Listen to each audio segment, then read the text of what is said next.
Good morning, everyone. So back again with some more Final Fantasy XIV and continuing on with the Shadowbringers story.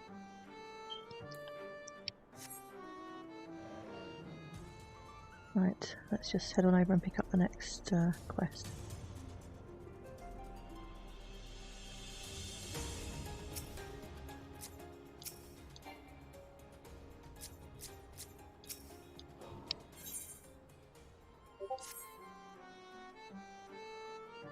I knew you could do it, and not only because of your blessing. You have a strength all your own. It has seen us through many a trial. Morning, Temp, how are you doing? Morning, Salty. How are you? With the Warden defeated, I believe our work here is done. It is time we were going. Together, needless to say.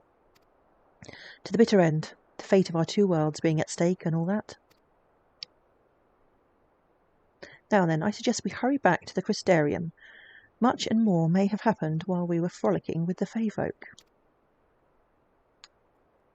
That Ranjit elected to pursue us makes me hopeful the city was spared Yumor's attentions, but I would sooner see for myself.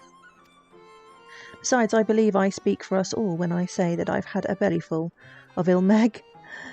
Let us away before the fairies think to play with us again.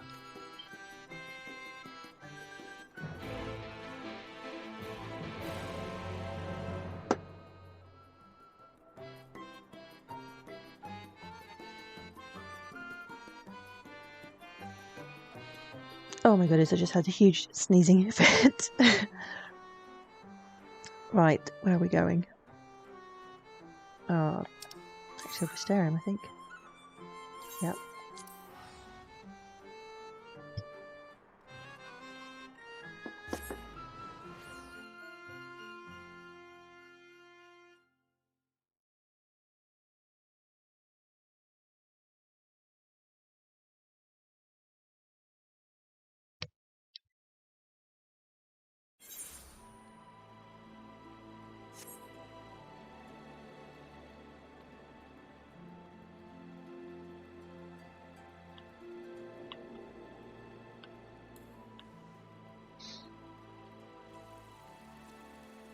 Oh, it's raining. I always forget that this is actually outdoors, this area. I always feel like it's indoors.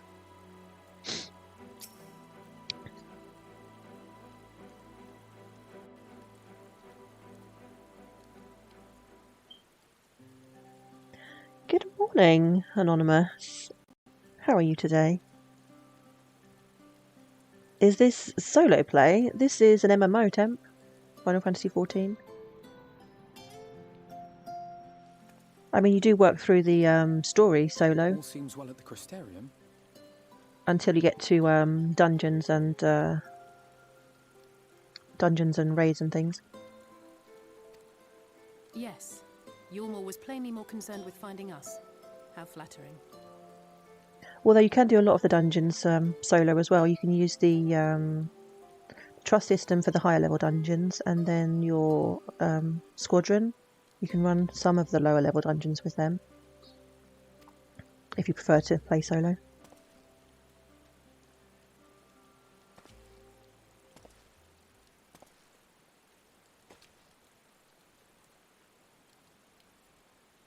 You certainly took your time. I had half resolved to complete the task myself.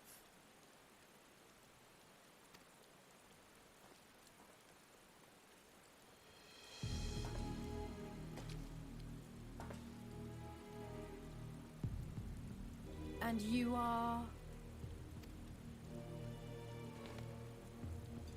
Were one to study the annals of Garlean history, one would find yonder visage on many a page. Though by rights its youth should long since have faded. Well, well, we have a historian in our midst. That spares me a lengthy explanation. I am Solus Sos Galvus, founding father of the Garlean Empire, and under various guises, the architect of myriad other imperially inclined nations. As for my true identity,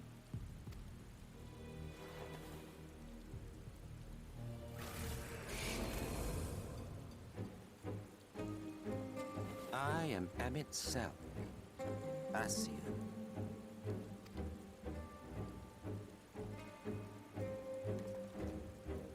Gaius spoke of you. A native of the Source. Equal in rank to La Habrea. And you came all this way just to introduce yourself to us? Behold the sky, restored to its former glory. Have you ever seen a more affecting spectacle? Oh, it is truly, deeply infuriating. Do you have any idea how much you have delayed the rejoining?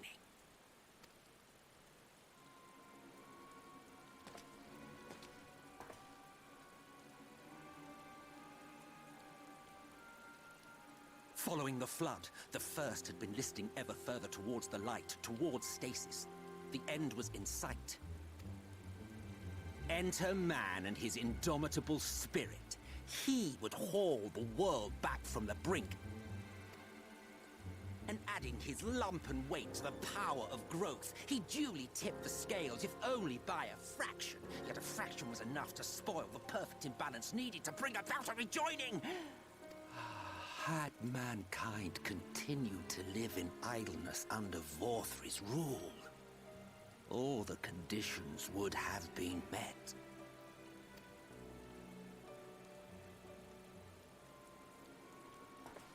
But you had to come and ruin it all.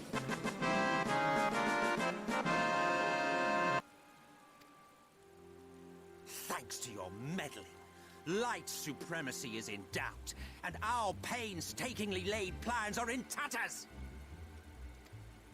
Well, I should begin by thanking you for confirming Urianger's theories on the inner workings of the Calamity.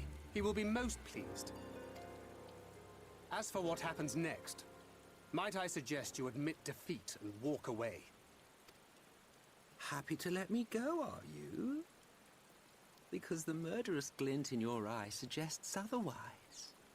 Indeed, it is enough to make me think better of confronting you alone. Look, it did cross my mind to simply side with Vorthri and kill you all. But that's no different from what La Habrea did. And we all know how well that ended for him. And so, while it is liable to be troublesome, I have settled upon a different approach. Cooperation. I will not raise a hand to hinder your hunt for the Light Wardens. If you desire it, I will even lend you my knowledge and strength. This guy is really creepy. Since time immemorial, you and yours have labored to rejoin the 13 shards, at the cost of countless lives. Do you expect us to believe that your objective has suddenly changed? Nay, our objective is the same as it ever was. Though I dare say, you do not know our motive. A war waged without knowledge of the enemy is no war. It is mere bloodletting. Just once, might we not seek to find common ground?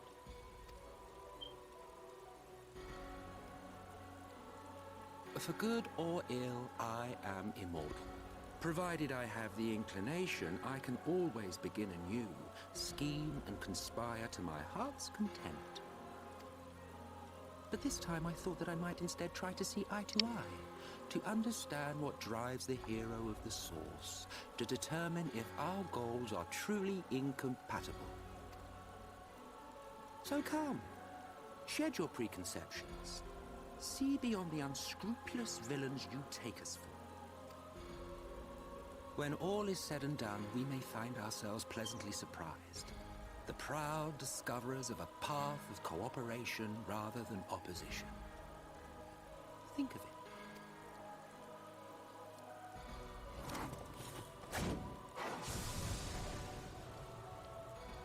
Thou hast delivered thy proposal, and we would not dismiss it outright. If I may offer thee counsel, however, To make thy case via an illusion reflecteth poorly upon thy sincerity. My apologies. You will forgive me if I'm not entirely at ease in the presence of a famed Ascian Slayer. I felt it only prudent to take precautions. Nonetheless, your counsel is duly noted. I take my leave, friends. Rest assured, we shall meet again soon.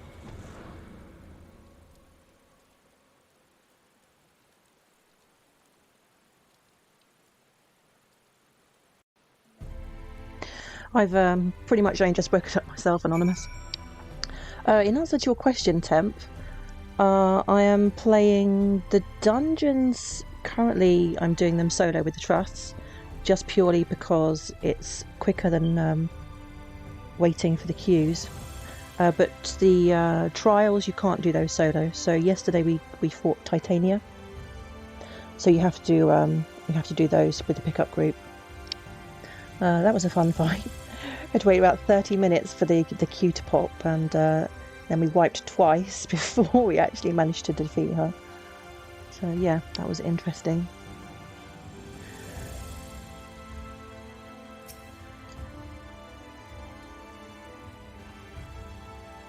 Operation, he can't be serious, can he? Well, we've certainly been given much to ponder, but first things first, we should report to the Exarch.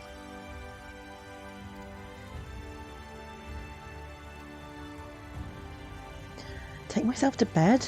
Oh, okay, does that mean we're going to get another ghostly visit from Ardbert? Oh, which way am I going then?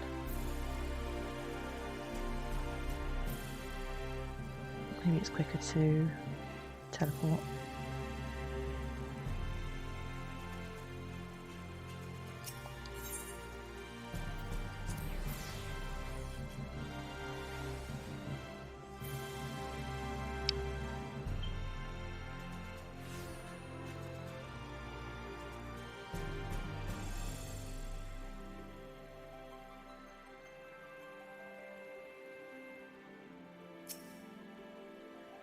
Oh, welcome back, miss. We've been expecting you. Thank you very much. I will, yes.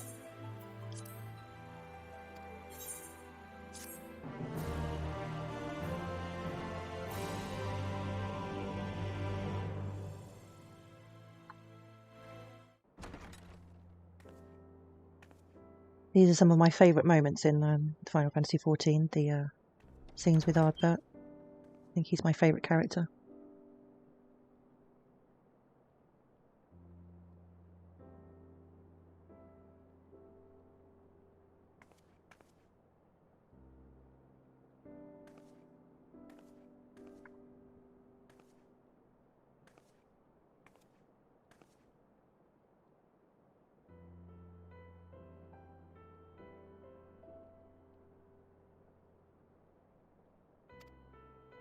From the Exarch, is it? With that mirror of his, he can watch your every move, you know. You probably think you're talking to yourself. Still, he's keeping you well fed.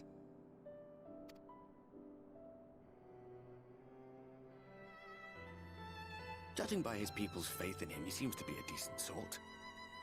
But so much about him remains shrouded in mystery. Like, what was he doing back in my day? There was no such person when I was around. A lot's happened since the Flood, though. Since I was set adrift. I know little more than you do of this city's history in the Exarch's past. Not that it matters. It's Emmett's Selk we should be concerned about. When our world was about to be consumed by light, the Ascian in white appeared before us. He said that the only way for us to live on was to bring about the rejoining.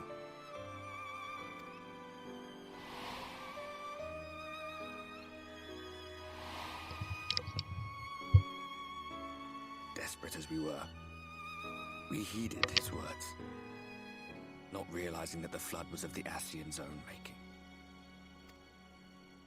They cannot be trusted. None of them. But Emmett Selk had one thing right. One should not fight blindly.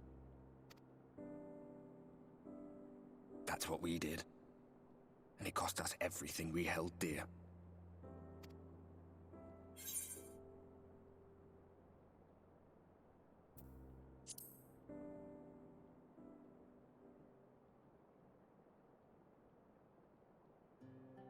What?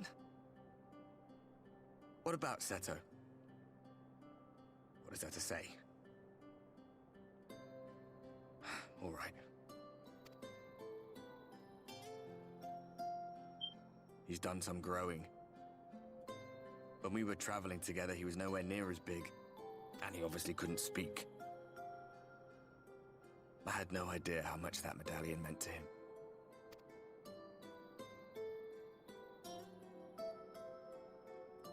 What about you, anyway? You must have a friend like Seto. Chocobo, perhaps? Come on, you tell me something for a change.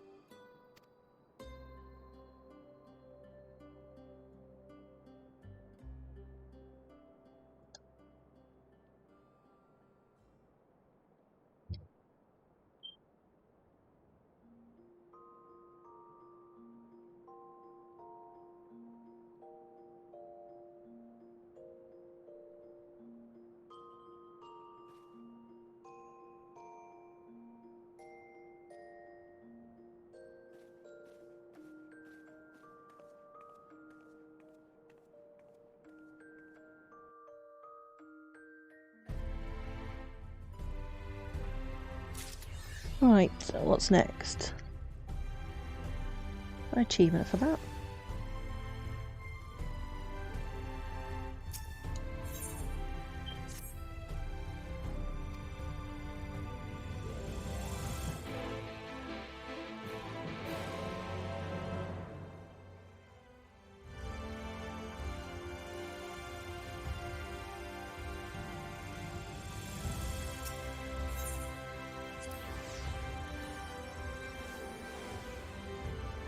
Actually, I'm not sure if that was the right Etherite.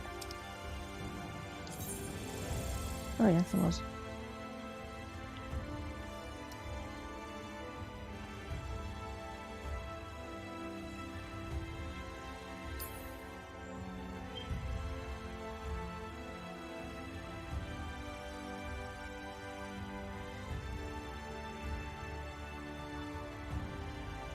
Right, off to see the Exarch then.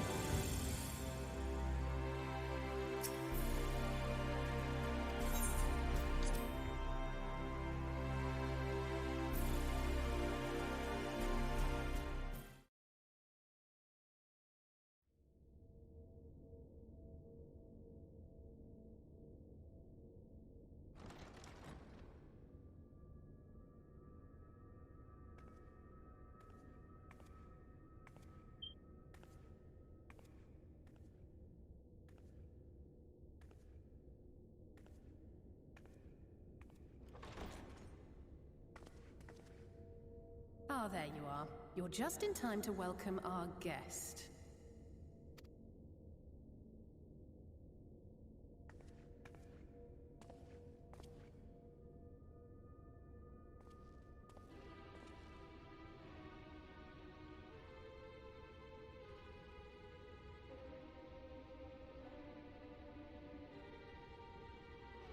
Please. Did I not explicitly tell you that we would be meeting again soon? Lest you forget, I made you a promise. I have no intention of meddling with your mission. I come only to observe. Yeah, I'm not sure I believe that. Your Exarch friend in particular has piqued my curiosity. Summoning you all like that. Most impressive.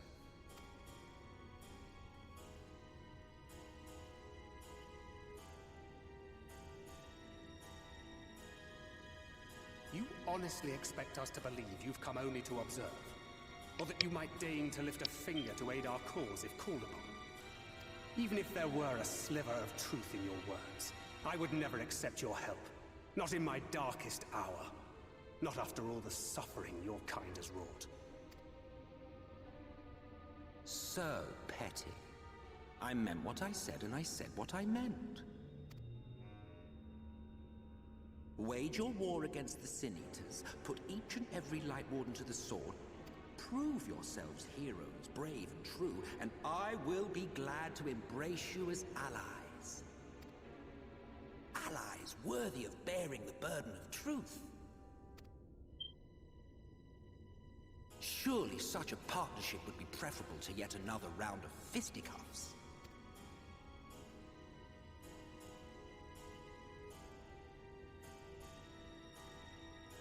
And thus did the olive branch wither and die. Pity. Well, let no man say I did not try, futile as it was. Though I suspect you will seek me out when you grow tired of making the same mistakes. Difficult decisions lie ahead of you. Decisions best made with the benefit of knowledge to which only the Eternal are privy.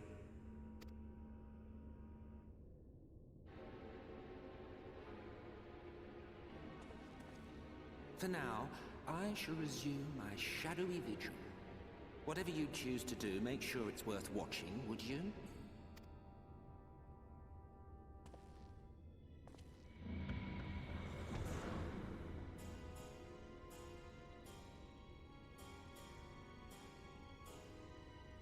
What was that all about? A vain attempt to make us doubt our chosen course, most like.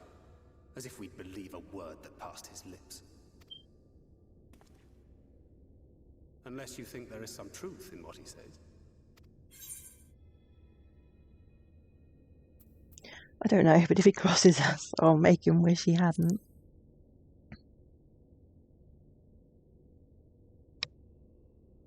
I'm sure you will. But consider for a moment. If he meant simply to lead us astray, he could have done so without revealing himself. At least, not in the manner he did. It goes without saying that an alliance with the Ascians is out of the question.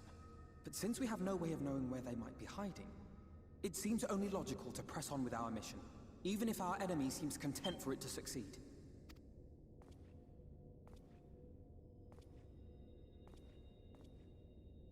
Then let us discuss the Sin Eaters. I would begin by thanking you all for your efforts thus far. In striking down the Light Wardens of Lakeland and Ilmeg, you have accomplished more in your short time here than all of our forces managed in the last century. That may be, but the Wardens of Calusia, Amareng, and Raktika remain. Indeed, and their precise whereabouts are as yet unknown. Which is why I propose we divide our forces and conduct a systematic survey of each region. Once we have found our quarry, we may then determine how best to proceed. I'll take Amareng in that case. I know the lie of the land well enough. If there are no objections, I will make for Calusia. I have connections there both in and around Yulmore that may prove useful. Then I would ask that you journey to Raktika. There you will find Y'shtola. With her assistance, I doubt the Warden will evade your grasp for long. Is Y'shtola the conjurer you and Urianger used to talk about? That's right. Though we haven't spoken much since she left for the forest. I fear I may be to blame for that. I had every intention of relaying the news of your arrival, but she is disinclined to speak with me. You have visited her, have you not? Might I trouble you to... Twould be no trouble. My thanks. While you are all out in the field, I shall be here attending to business. I had somewhat fancifully contemplated joining the search myself, but other matters demand my attention.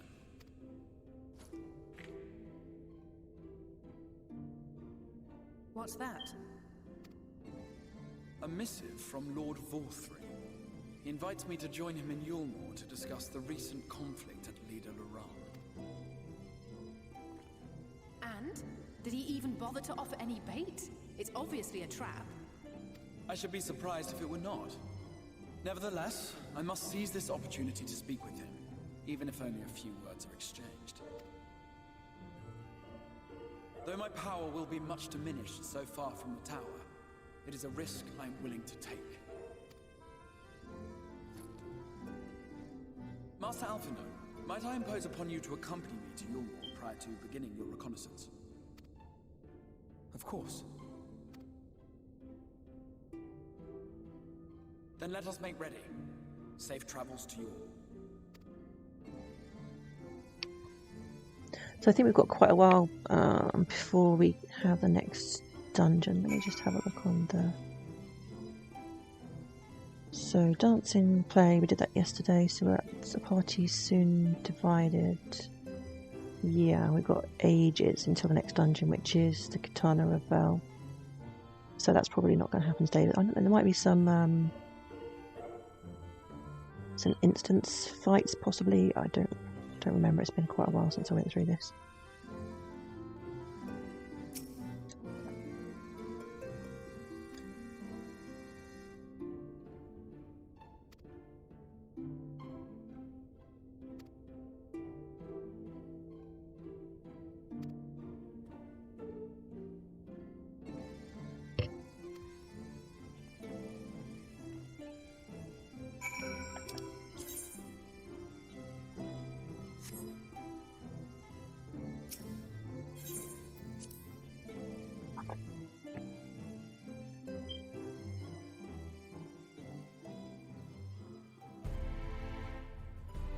There is...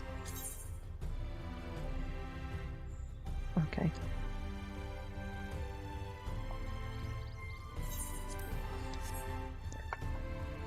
I'm quite looking forward to going to Raktika, actually. The music there is really beautiful. Although it's going to be another area where I don't have flying. I just unlocked flying Lakeland at Ilmeg. And yeah, now we're going to Raktika. Back to slow chocobos.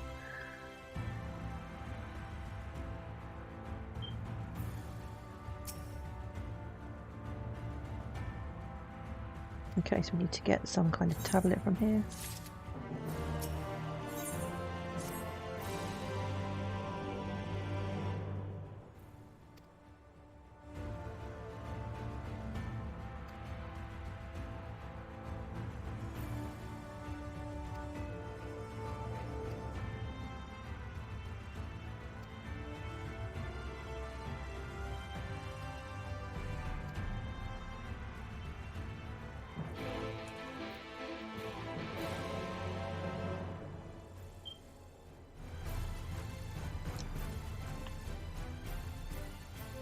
This place looks like it's in ruins. I don't really see any church here.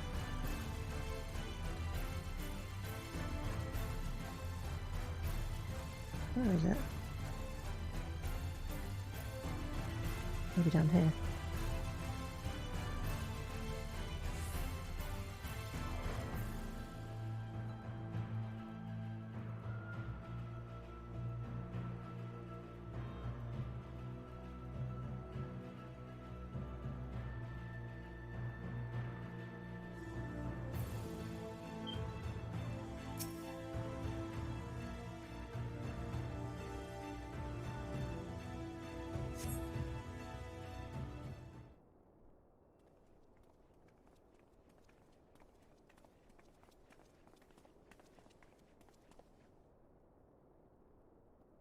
Aye, this is indeed the church we seek. Surprisingly intact. What little is left of the churches I've seen until now has always borne the scars of decades of disuse. Its subterranean construction hath done much to protect the hall from the ravages of time, yet the reasons for its remarkable presence may be deduced from its decoration. As faith in the light did we wane, so rose reverence for the dark, and its followers did want for places of worship. To be plain, the standards which do adorn these walls belong not to those who built them, but to worshippers of the dark, the Knights Blessed, who subsequently migrated to Raktika, yes? Indeed, 'twas beneath the shaded boughs of the Raktika Great Wood that they finally found sanctuary. Oft and many times did Yulmore make spurious overtures of friendship unto them, but they are no fools. The exarch knoweth full well that Y'shtola in her seclusion doth labour to learn all she may of the blessed and their past. 'Tis why he sent us here. I now see.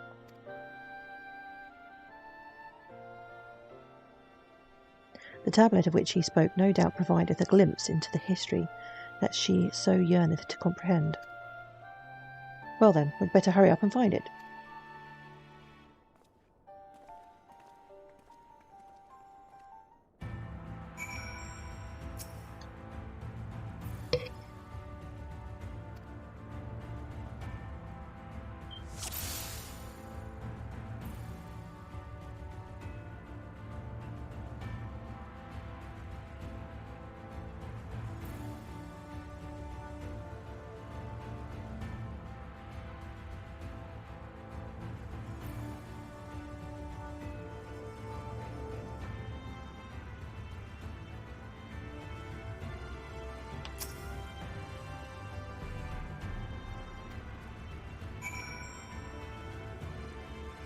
Right, tablet acquired.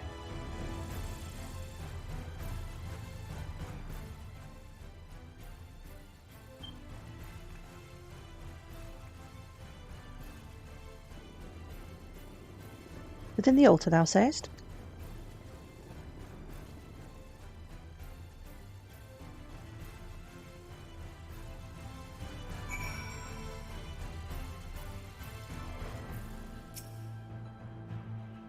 Naught escapeth thine eyes, 'twould seem. This is indeed the tablet we seek. Curious. These engravings predate the Knights Blessed. If I am not mistaken, they are writ in the script of the ancient empire of Ronka, whose capital once stood in the midst of what is now Raktika. 'Twill be no small matter to decipher them. A fine gift for our seeker of truth. 'Tis plain the Exarch understandeth Y'shtola only too well. But come, let us quit this place and make ready for our journey into the woods.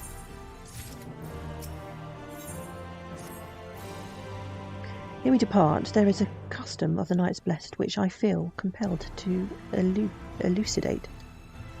As one might expect, they deem light to be abhorrent, and everything it touches befouled.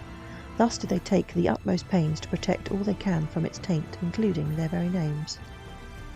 To speak plain, it is the belief of the blessed that one's own name must ne'er be uttered in the light of the everlasting day, yet this commandment precludeth not the use of another's. Thus do parents protect their children, and in rare cases masters their disciples. So it is that Y'shtola hath taken the name of Master Matoya. Lest we offend them, I bid you speak not her true name in the Blessed's presence. With that in mind, let us speak with the guard who keepeth vigil at the Great Wiz's border. Oh, I do hate reading in that archaic language.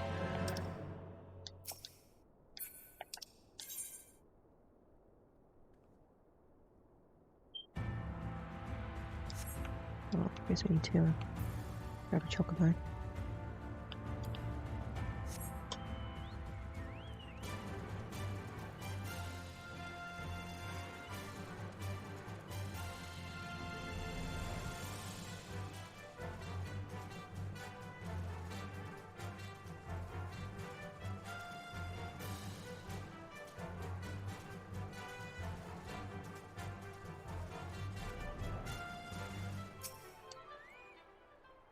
Well met, traveller. What business brings you here?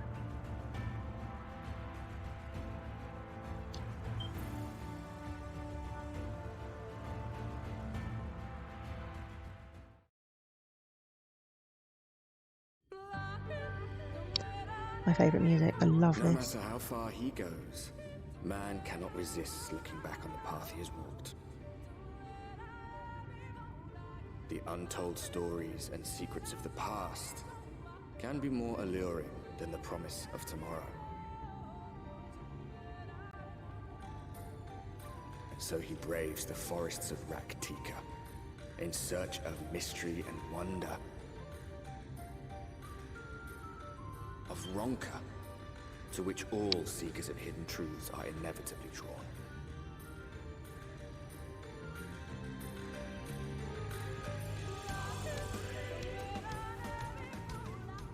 We have arrived. Vast though these woods may be, they are, by and large, uninhabitable. Not so the swamps of Cydia, however, whose sparse foliage permitted man a foothold. Well, here he comes.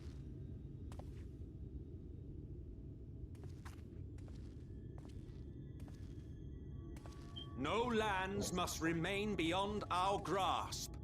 Go forth, conquer, rule! Forgive me. A sudden pang of nostalgia for those halcyon days. Exploring virgin territories, subjugating primitive peoples, all for the glory of Garlemald. If you've brought your ivory standard, I'll be happy to tell you where to stick it. Good old Thancred. Can we not simply take a moment to enjoy the view together? Or would you rather I spied on you from the shadows? Much more of this, and I may very well begin to regret my show of good faith.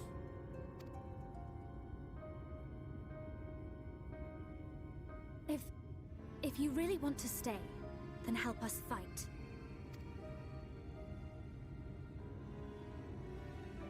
No, I think not. I am an observer, nothing more. Even shielded by the shadows of these boughs, I feel the light's presence most keenly. To accompany you is taxing enough. To fight is out of the question.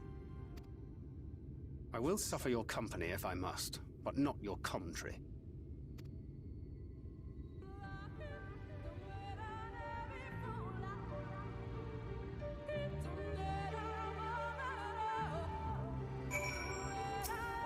Right, what's next?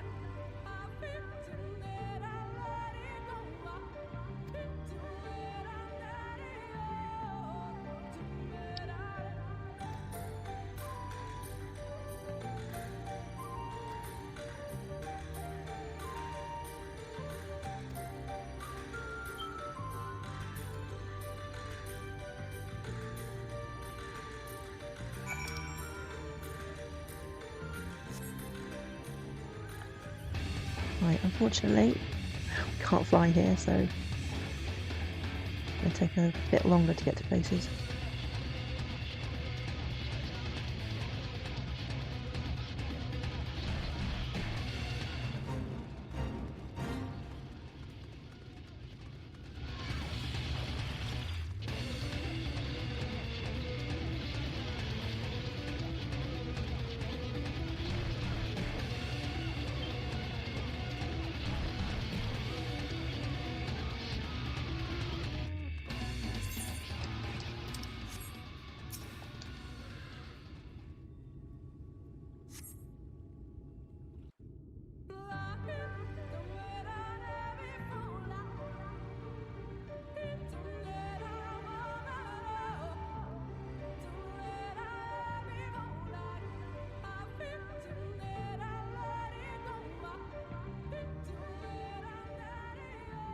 I see little sign of recent activity, nor have any meaningful progress been made with the reconstruction. Mayhap Y'shtola sought shelter elsewhere. Come, let us quit this place.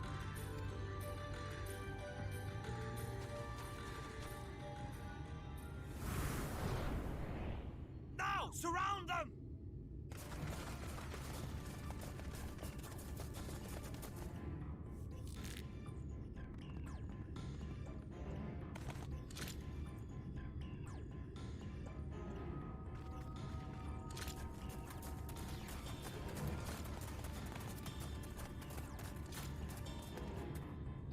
These senators, they're not like the others. There's a reason for that. Lower your weapons, please. We mean you no harm. How is it they can speak? It's a Sin Eater trick. They mean to kill us all.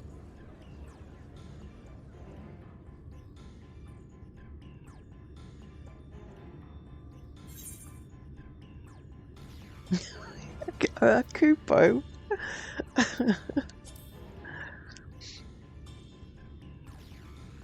Perhaps they speak the truth.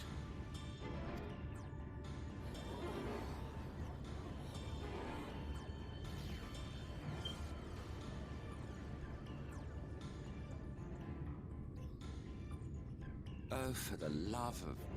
I had hoped that by accompanying you, we might come to understand one another. But all I have come to understand is that you have a knack for inflaming the natives. You've committed the cardinal sin of boring me. And so I retire to the shade. Good luck.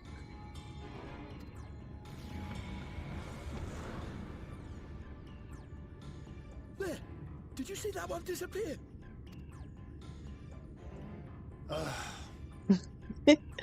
Oh no, we've spawned the Emmett dude. Yeah, final. How are you doing this morning?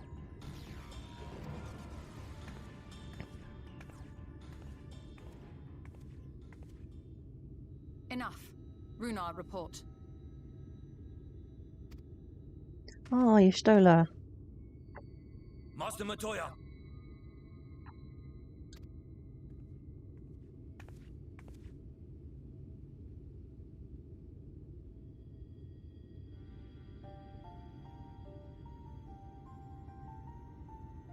Looking rather fetching in your new outfit, Y'shtola. Are you certain these are Sin Eaters?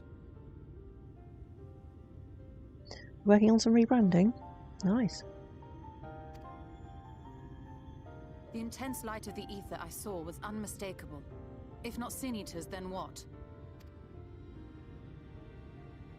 'Tis passing queer that Y'shtola should mistake us for the enemy, is it not? Mayhap it hath been too long since last she beheld the radiance of thine ether. Master Matoya, hath time truly made strangers of us? Nay, I recognize you, Urianger, Thancred. And this is Minfilia of the First, of whom you spoke before. Just so. And knowing as thou must that we come in peace, might I prevail upon thee to have thy comrades lower their arms? You love Runar, he just wants to be loved by you-know-who. Doesn't every man? From what I hear, she's always everyone's favourite. First explain this other presence in your company. The one I know not. There is but one manner of creature in this world whose ether is suffused with such an abundance of light. Mine apologies, Master Matoya, but thou art mistaken.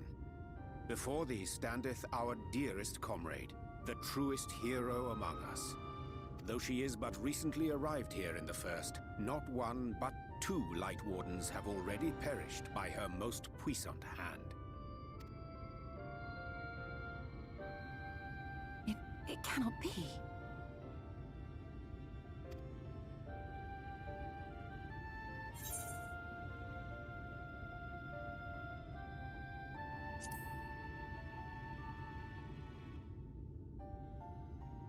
Your friend thinks Minfilia is best, but he's wrong.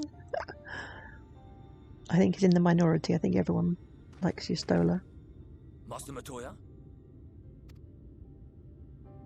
Lower your weapons.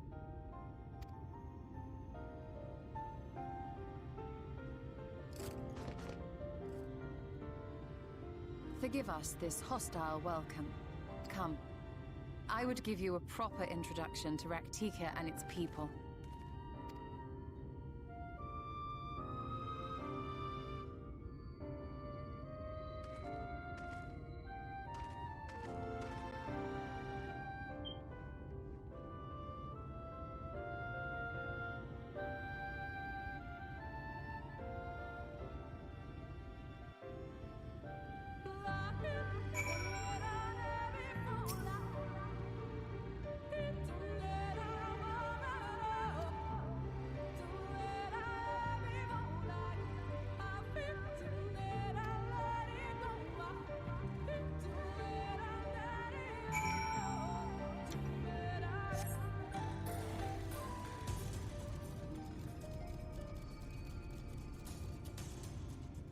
Happy drinking cherry soda. Does anyone know what the words actually are? How do I get up there?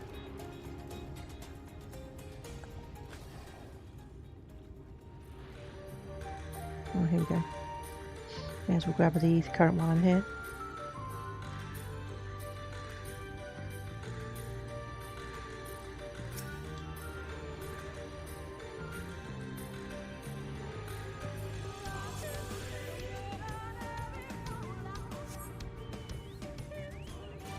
If anything, it sounds more like cola than soda.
It sounds like it says happy to never let it go. Okay. I have no idea. Slitherbow is the largest of the blessed settlements. They worship no gods, instead revering darkness itself. It is a curious kind of faith, but one which has granted them the strength to persevere in the wake of the flood.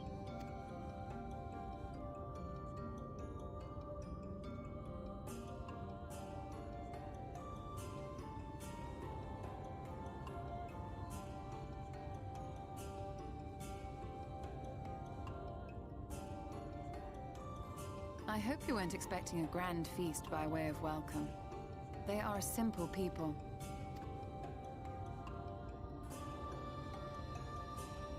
Now, I would hear of your travels away from prying ears. Come.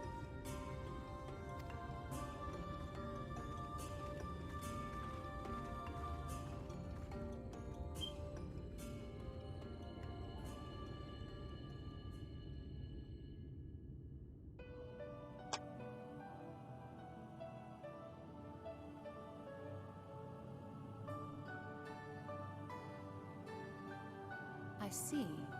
And now you seek the Light Warden of Raktika. In the days after I arrived in the First, I too relied upon the Crystal Exarch for guidance. But his penchant for secrecy and the telling of half-truths soon lost him my trust. And thus did I strike out on my own. My work eventually led me here to the forest, which I have come to know like the back of my hand. I cannot say with certainty where your quarry is hiding, but I am confident I can narrow the search. Well, go on then.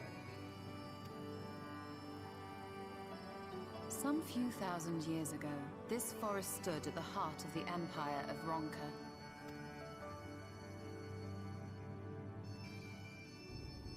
A great many relics of that civilization can still be found to the east in Ixmaya. Or rather, could be found, were the area not fiercely guarded. Ixmaya, you see, is home to a tribe of warriors whose lineage is said to date back to the time of the Empire. Any attempt to enter their territory is met with lethal force. They offer no warnings, and suffer no trespasser to escape. Needless to say, my every attempt to survey the area has been thwarted. Seriously, look at those heels. How can you fight in those? Mayhap the Warden hideth there, full knowing none may approach it for fear of these protectors.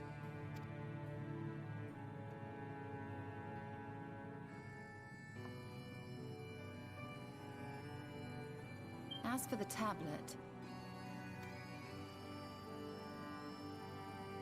I find the timing of its discovery suspiciously convenient. If I did not know better, I would think someone was trying to curry favor with me. Regardless, it will take time to decipher these writings. Yet I would not be at all surprised if they somehow held the key to entering Ixmaya unmolested. The Exarch has a nose for serendipity. If there is aught I can do to assist thee in unraveling their secrets, thou needst only ask. Thank you, Urianger.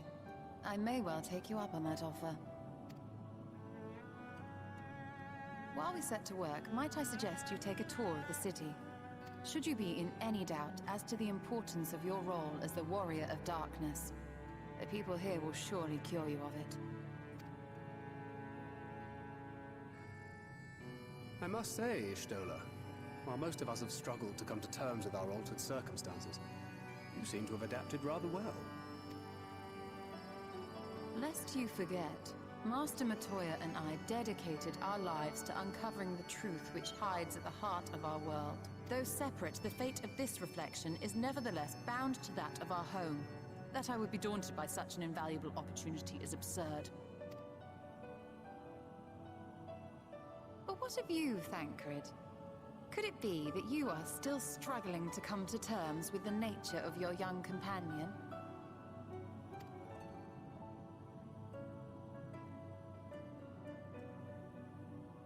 My struggles are none of your concern.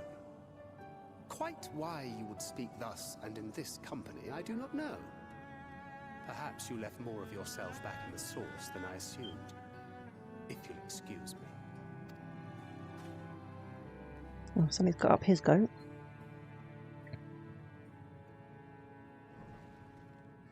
Yeah, you do have very different sleeping patterns. It can take a long time to kind of fix that, can't it? Understands, perhaps, but does not accept. The question being whether he ever will. And whether you will, more importantly. As difficult as your circumstances may be, they are yours, not his. 'Tis you and you alone who bears ultimate responsibility for your life.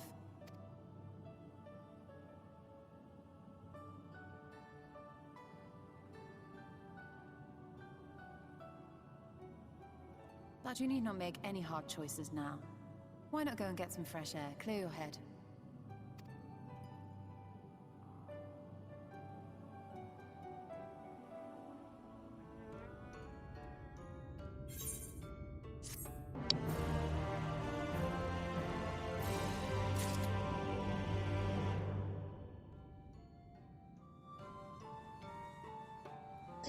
Right.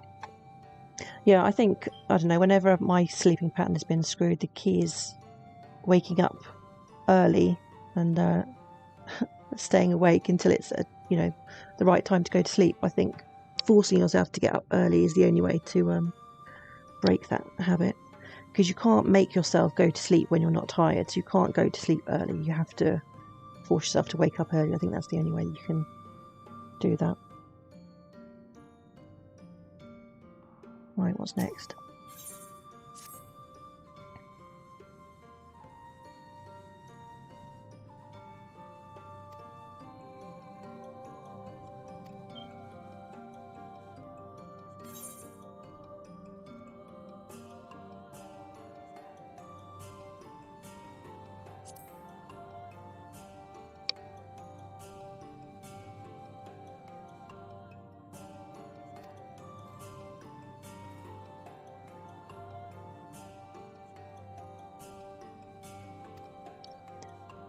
If you went to sleep now, you would have to wake up at 7 for your personal goals that you want to accomplish. What time is it now? Where you are? It must be, surely it's about that time, no? No. 4 hours of sleep. Yeah, that's exactly it. That is what you have to do. You have to force yourself to wake up when you haven't had enough sleep, because then when it gets to the normal time that you should be going to sleep, you'll be so tired it will be easier for you to fall asleep. Going to sleep early doesn't work. You have to make yourself get up and suffer the whole day of not having had enough sleep.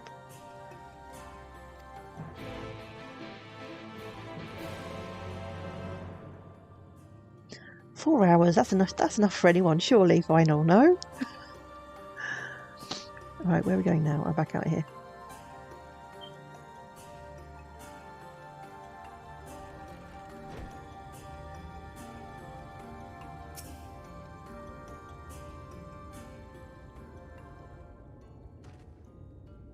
Welcome, friend.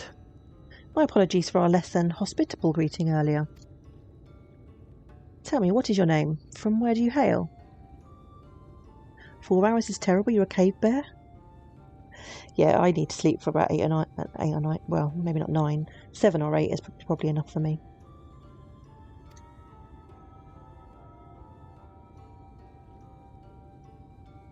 From the Casterium, I see. And this tablet you've brought may help us find the Light Warden here in Raktika. Well, you are welcome to stay with us for as long as you need. Come, let me show you around.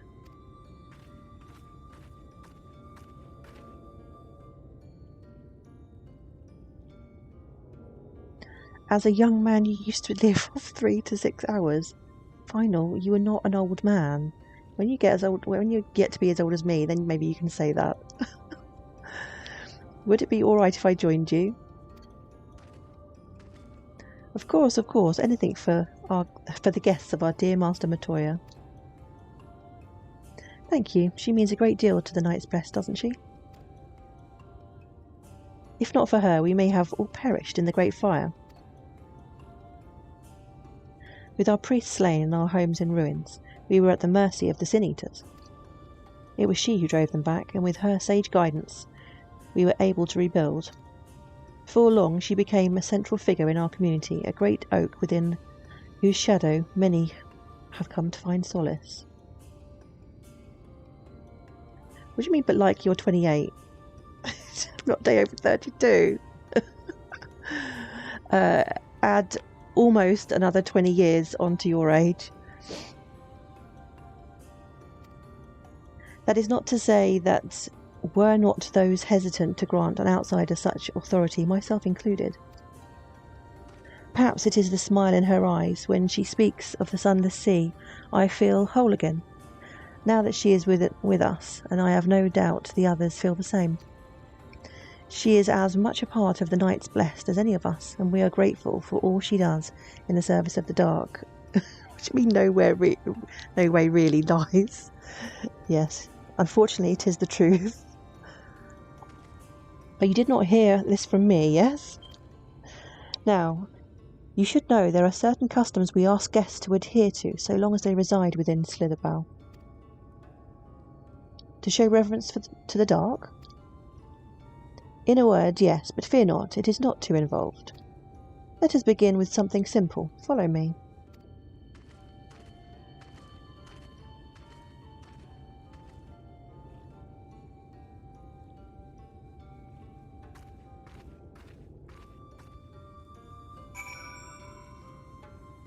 Oh, I probably need to pick this up. I have been known to forget. On many an occasion.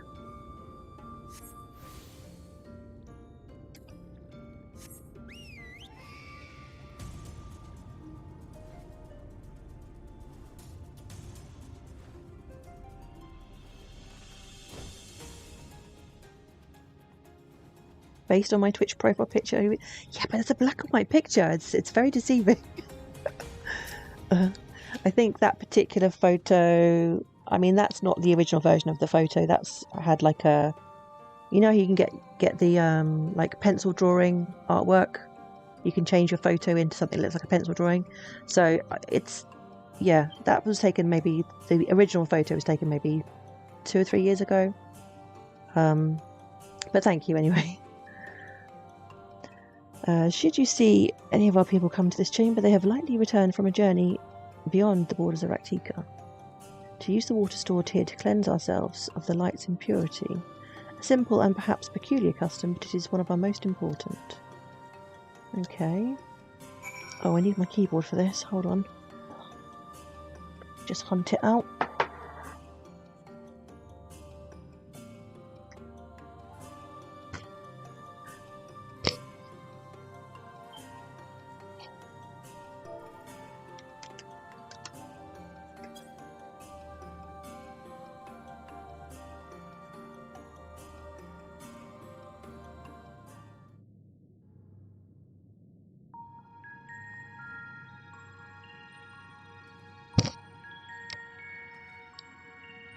Sorry, I just bashed my mic there.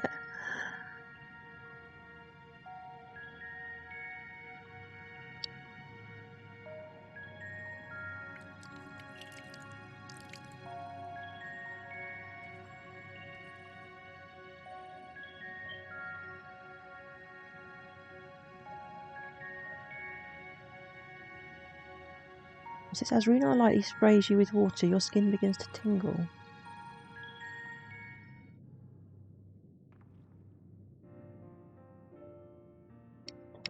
That raid last night was something else. Final? You knew watching her stream and chatting for 3 years ago would lead to... I'm not sure I know what you're talking about, Final.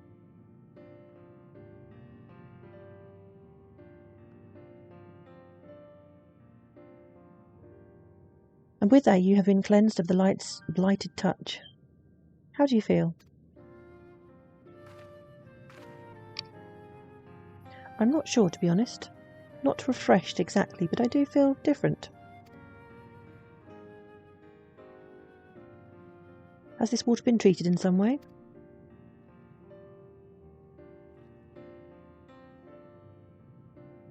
Only blessed by our priests, they are practiced in the arcane arts. As such, it is said their prayers imbue the water with a faint dark energy. A prickling sensation. No one has ever spoken of such a reaction before. No, I'm not surprised if a lullaby is full of light.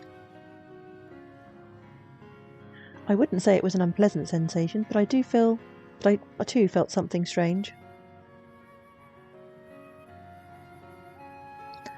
The dark aspect of this water should have no discernible effect, unless you're a Sin Eater. By the gods, Master Matoya was right. You are Sin Eaters. I jest. What you felt was likely no more than the chill of the water. Perhaps now would be a good time for you to acquaint yourselves with the people of Slitherbow. For that I must teach you a customary greeting. Alin Tuta, in the language of the Ronka. It is one of several ways one might say good evening. The world is not as safe as it once was, and this greeting lets us quickly discern friend from foe. Is there a handshake or gesture we should know too? I would hate to offend anyone.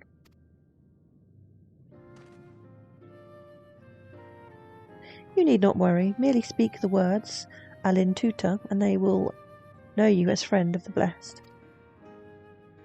I will await your return here. Now go, they are like to be heartened by your knowledge of our ways.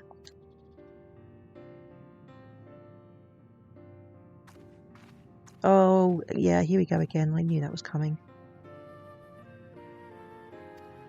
So annoying, these silly quests that you have to do. It's always the typing ones. One tiny little grammatical error and it doesn't work.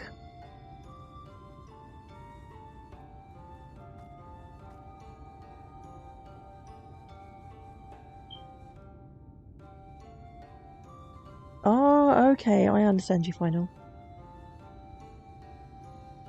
Oh, I thought you were talking about a raid as in a Final Fantasy XIV raid. That's why I didn't get what you were talking about. Oh, you used to watch her play. Oh, I see. I didn't realise that you knew them.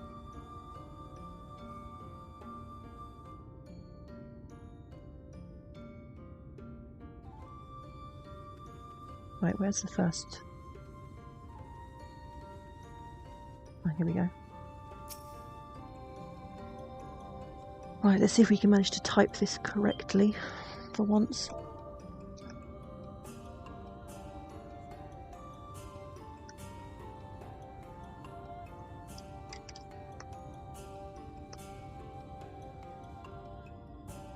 Okay, that looks correct to me. Let's see. Yes, first time for once.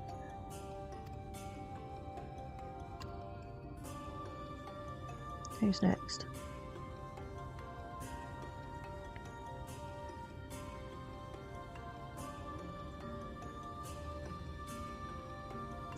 Typed it wrong. It's supposed to be canned tuna.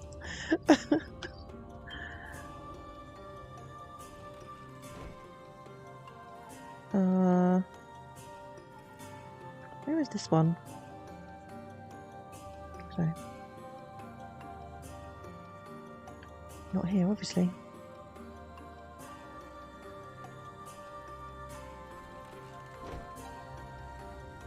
Here we go. Do I have any pets? You mean real life pets?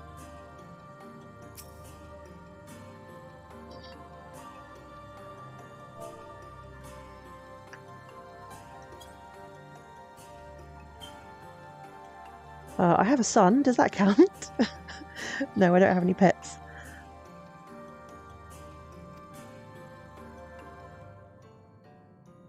We live in a small flat, so I don't agree with having pets when they don't have space. I used to have cats many years ago.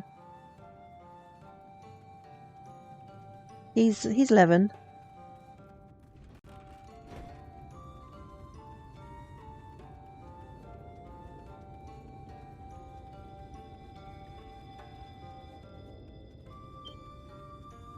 He may as well be a pet, all the clearing up I have to do after him.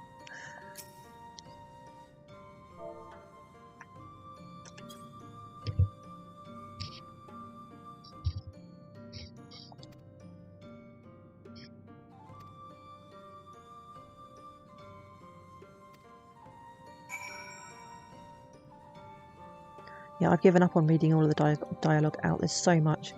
So I'm just sticking to reading when it's an actual cutscene. Otherwise I'm never going to get through this.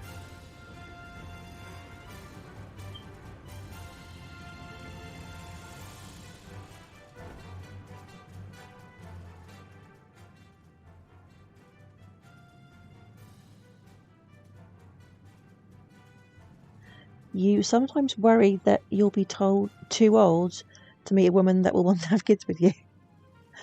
Everyone tells you that your worrying is unjustified. It's not so bad for a man because you can, you can date anyone of any age, can't you? But for a woman, it's not the best idea to wait too long because you can have problems having children if you wait too long.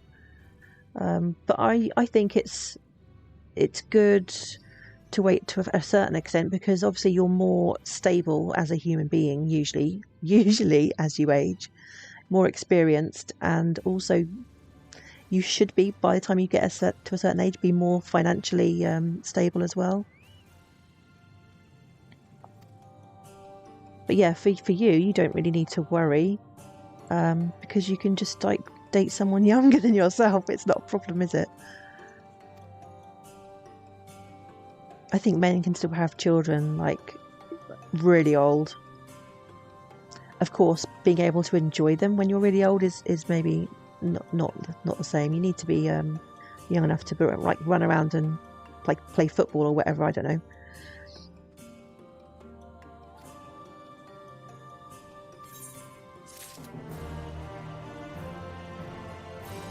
Age is very taboo in the US, is it?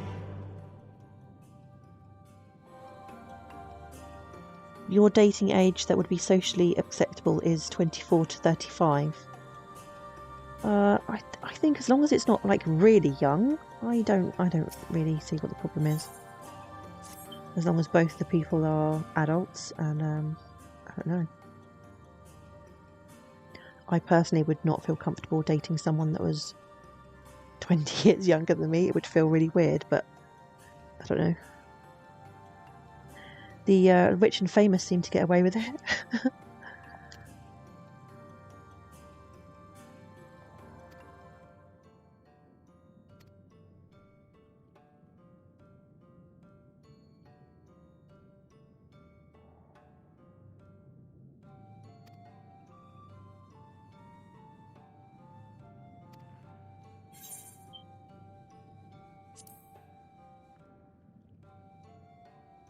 People shame others for dating age gaps.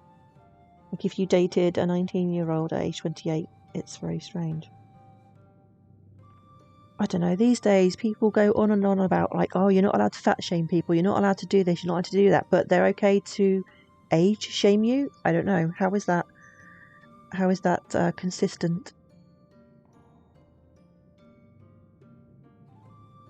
I don't really understand the politics these days. I mean, you're not supposed to shame girls for dressing provocatively, shall we say. Apparently that's meant to be okay. But then at the same time, all of the girls that used to work for the like the racing, car racing, all lose their jobs because of feminist protesters. So there's all double standards these days. I think it's crazy. Women should be able to choose what they want to do. If that's what they want to do, they should be allowed to do it. Nobody should be, you know, judging them and telling them they can't do something. What's the whole point about feminism if you can't choose what you want to do? If you're being told by other feminists that no, you can't do that. It's craziness.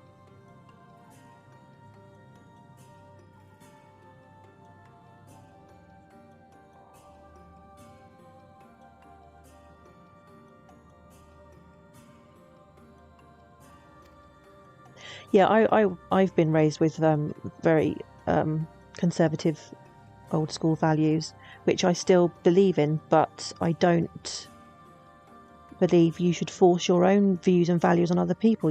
Everyone has to make up their own mind of how they want to live their life. I don't judge other people for not seeing things the way I see them, if that makes sense.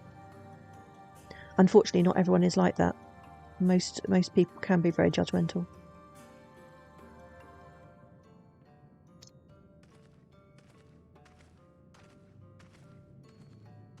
I mean, my views for the way I live my life are very conservative, but I don't expect everyone else to hold, you know, the same beliefs as me.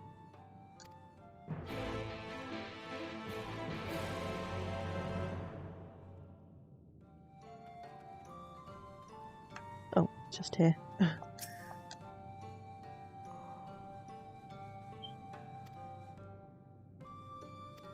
Oh, great. So I've got to do some fetching and carrying now, have I? I have to carry the jug to the square before the water leaks out. 45 seconds?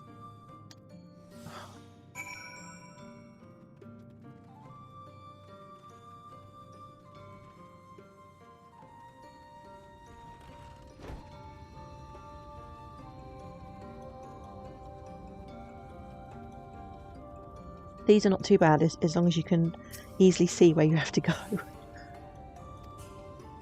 I have to do another one, or is that it? I think that might be it. Yeah, these kind of quests I kind of find a bit pointless, really. This kind of stuff should all be side quests. They should not be part of the main story. It has no relation to the main story whatsoever, and they should be left for people to choose to do if they want to as a side quest. Was there enough water for the plot? I don't know. Was there? Only half? Oh, lovely. So I have to go again, do I? Okay.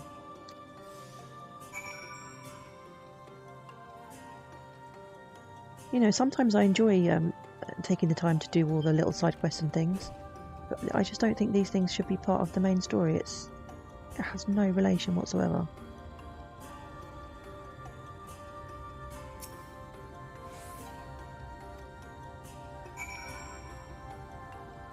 It's been like that since the beginning. It has, I know. Yeah, go and get me a bottle of wine. Go and do this. Go and do that. They did cut a few, you know, quite a few quests out recently, didn't they? They culled a few, but not really that many.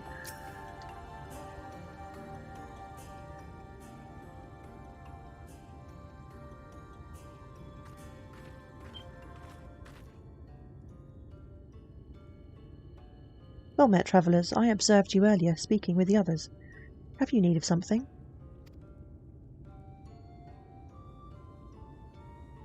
You watered the crops? Ah, my apologies for not noticing sooner. I've been rather distracted of late. Watering the crops was always Tadia's duty, but she is no longer with us. We have since taken to sharing the duty, though never with guests. You are most kind. Is there anything else we can do to help? We could plant something if you like. There is no need. The plot is small, it is true, but it provides us with enough to survive. We ask for no more. That tiny plot would not provide anyone of anything. Seriously. I don't know how you manage. There's not enough room there to grow enough vegetables, food for all those people living there? No way. Have the blessed not considered leaving? Life would surely be easier almost anywhere else. I can understand why you might say that, but the easiest path is not always the right one.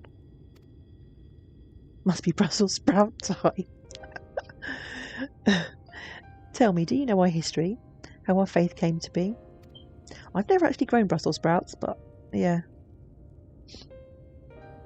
Ah, yes, I believe so.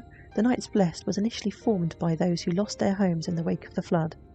They're actually apparently not always so easy to grow. What began as an occasional gathering of survivors eventually grew into a community which ultimately decided to strike out on its own in the Raktika Greatwood. I see you have read our history. But there is a history that is told and one that is lived. Like so many in those times, the first of the Knights Blessed lost everything, their homes, their loved ones, all they held dear. To make matters worse, none could say what became of the souls of those lost to the flood when their bodies were reborn as Sin Eaters. To people, we're without answers, without hope, their gods having drowned along with everything else. It seemed that nothing was beyond the reach of the light.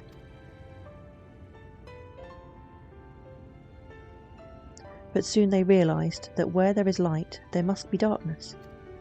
And in truth, they found new faith, a belief that the souls of the departed could yet find peace beyond these burning skies, in the sunless sea above. That is why we pray for the safe passage of wayward souls unto that blessed black abyss, for the return of the night, that we might some day look upon the kingdom of heaven with our own eyes.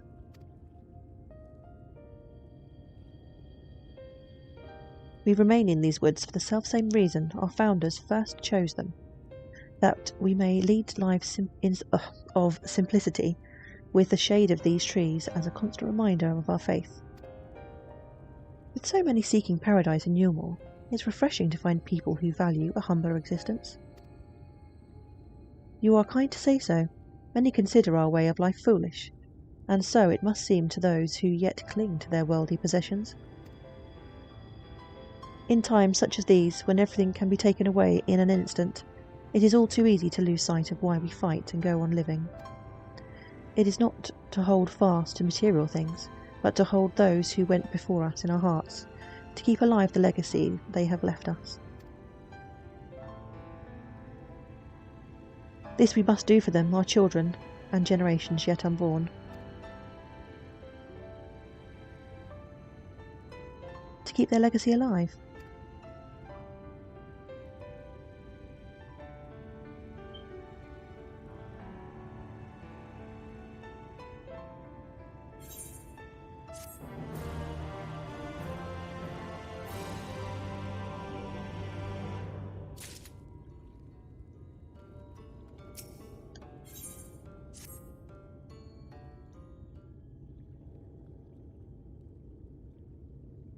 Done tending the crops already?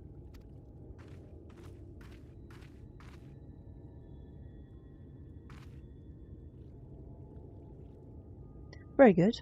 It should not be long before your room is ready. Renard.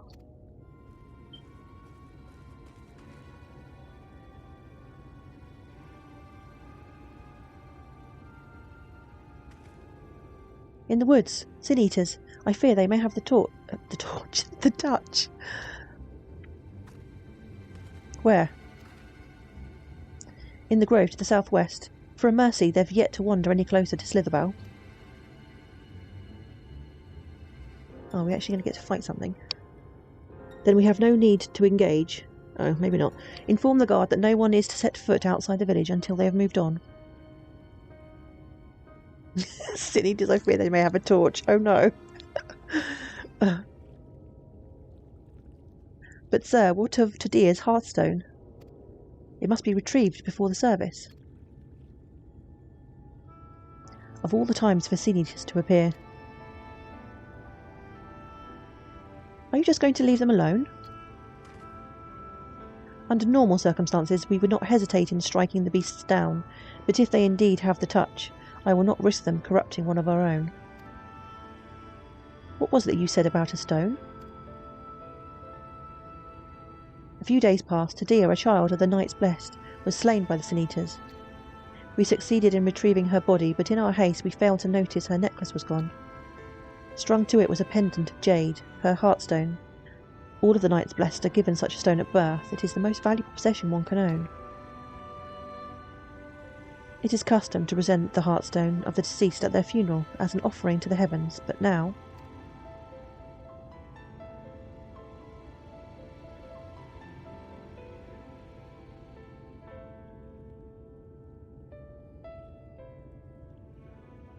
What if I could find it for you?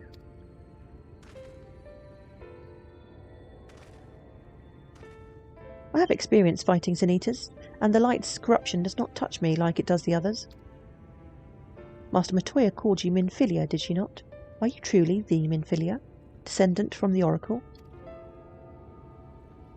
Even so, I dare not ask you to risk your life for the Blessed. I understand how you feel, but I can't stand by knowing that your people are in need, and I can help. Please, let me do this.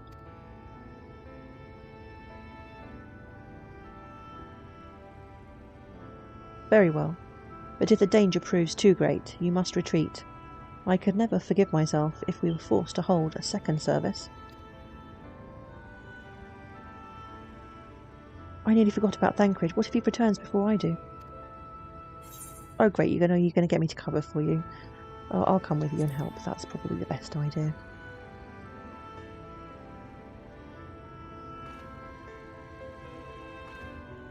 Thank you. With you at my side, I'm certain we can deal with them in no time at all. Go swiftly, and may the shadows keep you both.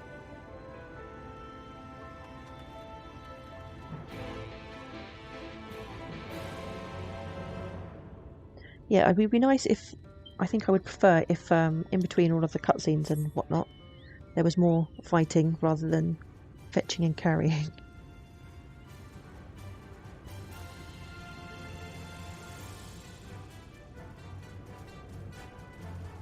Oh, I should probably pick up these quests. They're probably all for, yeah, for flying. And seeing as I've done all of these before on the character, I'm not really worried about the dialogue for those. It's, yeah, no, that's the only one.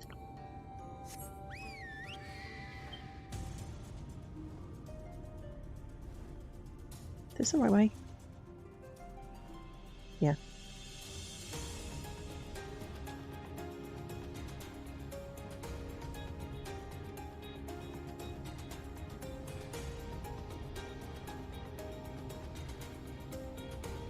This mount is so much nicer when you can fly with it. It always feels a little clumsy on the ground.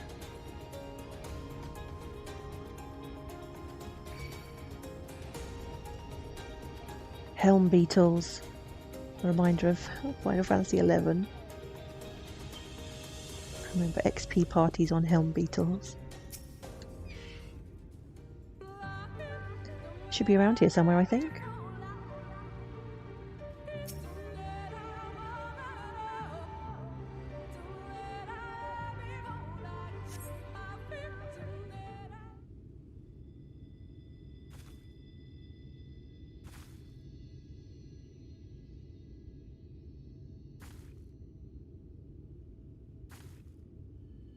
There, the Sin Eaters. Oh, that's the one from the beginning cutscene, isn't it? Or something similar?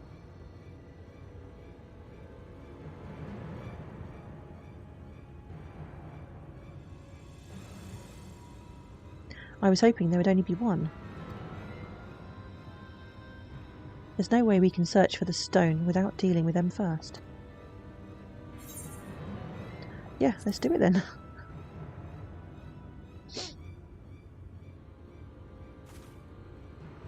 What? Shouldn't we make a plan first? No, let's just kill them. Though, there are only two. I'll draw one of them away, you can deal with the other.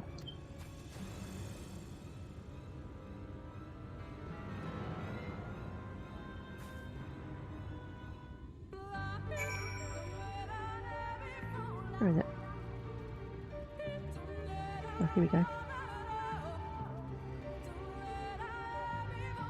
Final's official lyrics. Lahi never eat the cola. Asumba Lola Kona go. To never let it go.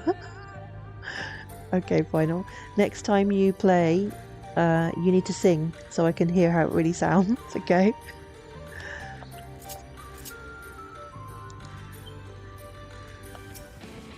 Oh, maybe I should have got my Chocobo out before I started this.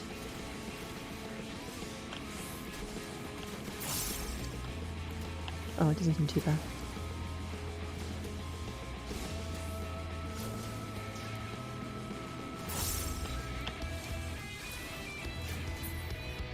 There we go. Yeah, and I think they should make more out of these. I mean, I don't know, something a bit more challenging would be nice in between the cutscenes. You got another one?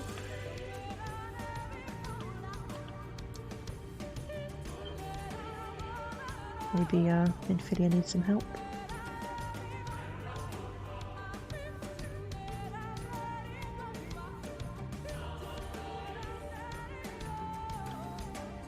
Oh, let's just grab this. Is it for an ether current?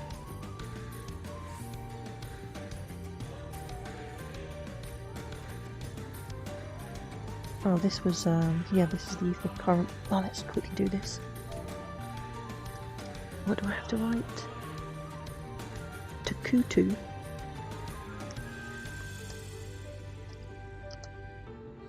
Takutu. No, Tuktu.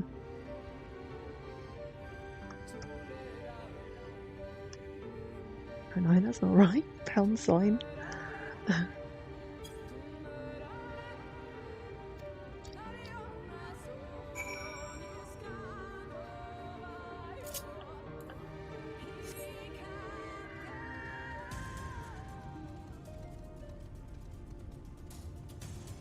You'll just serenade the audience?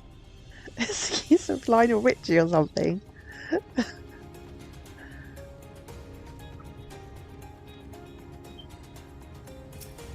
Here she is, did she? Oh. It's done, though I fear I was a bit careless. I'll do better next time, I promise. Thancred will probably go ballistic at her.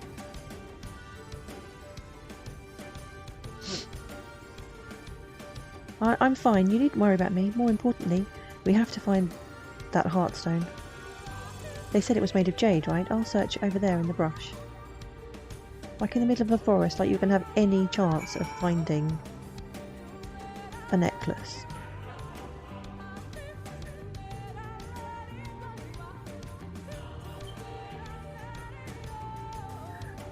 Hello? Is this the stream you're looking for?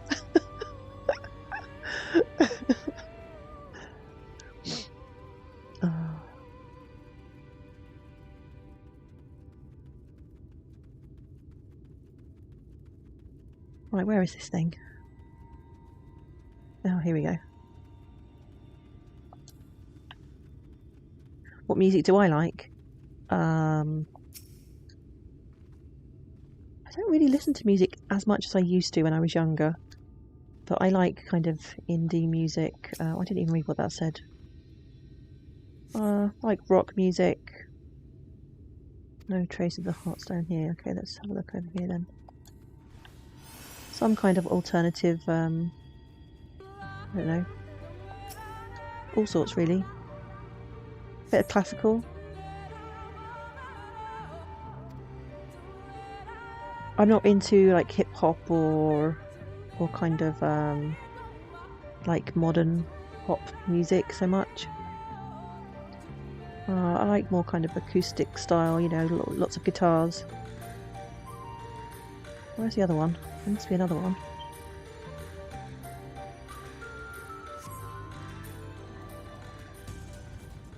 How many have we checked? We checked 2.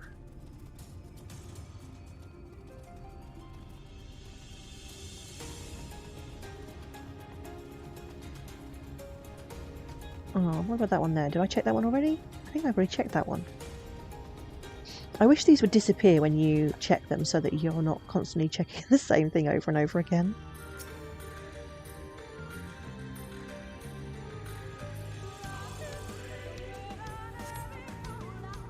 Oh, here we go, got it. Two-Door Cinema Club. I don't know who that is, I'm afraid. Yeah, but in my youth, I was very much into kind of like gothic kind of music as well.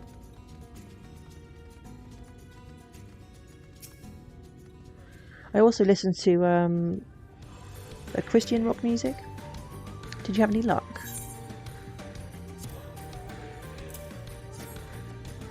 It's beautiful. This has to be it. You know, Thancred always said you were a woman of many talents, and I think I'm beginning to understand what he meant. I have much to learn, even if I'm to be half the hero you are. The hero she was. Oh, I'm sorry. Forget I said anything. Yes, we should. Let's go. Let's hurry back.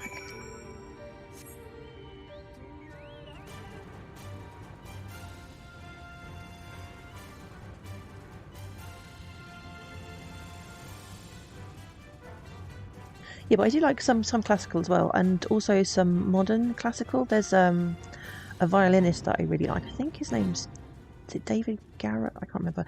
But he did an album called Rock Symphonies, which covers basically violin covers of things like Red Hot Chili Peppers. So that was pretty awesome.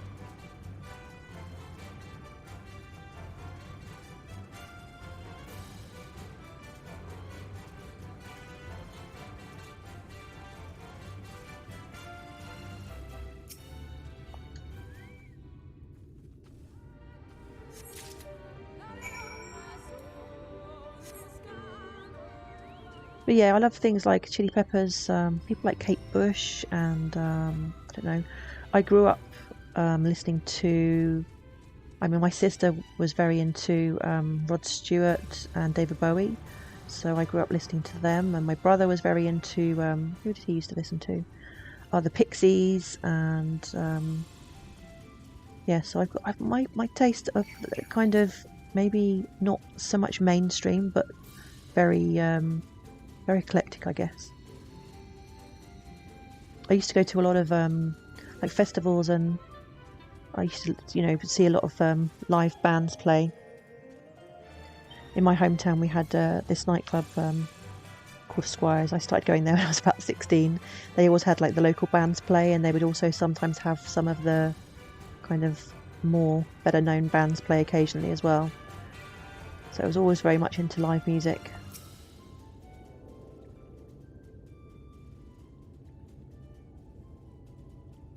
You sometimes like Red Hot Chili Peppers? Yeah. But I even like things like, I mean, when I was quite young, I still like things like, I don't know, Belinda Carlisle and stuff that was more mainstream back in the day. But I grew up in the 80s, so I like a lot of 80s music. I even like a bit of Kylie. There was one particular album of hers I loved. I can't remember what it was called, but I think it was when she was dating, what's the guy that killed himself? When she was dating him, she put out an album that was very different from the rest of her stuff. It was probably heavily influenced by him. I loved that album.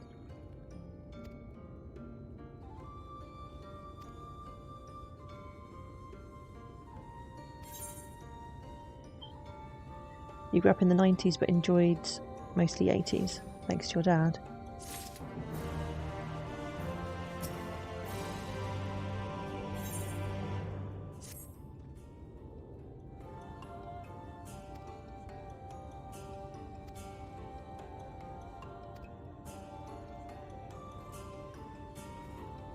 If it wasn't 80s, he didn't listen.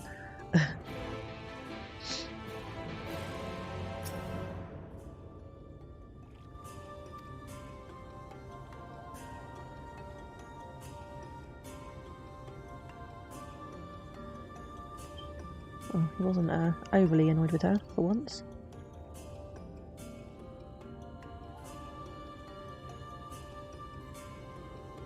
When you were a teenager, you started to like a lot of different types of rock.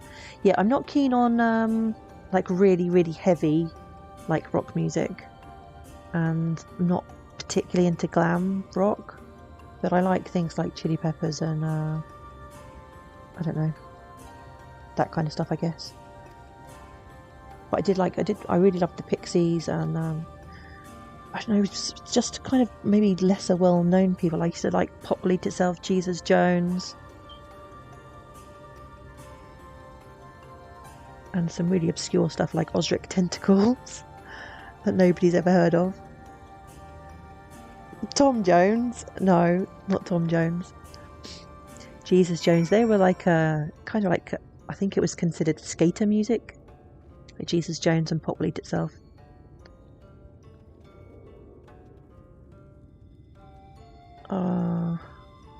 Where am I going next?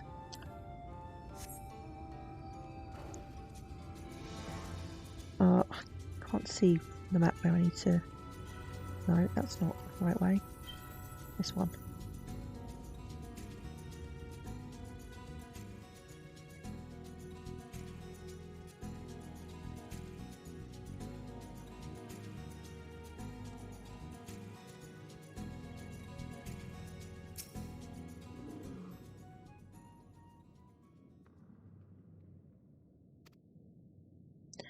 The elder woman hands you a candle. She then points over at a nearby corner where you might place it.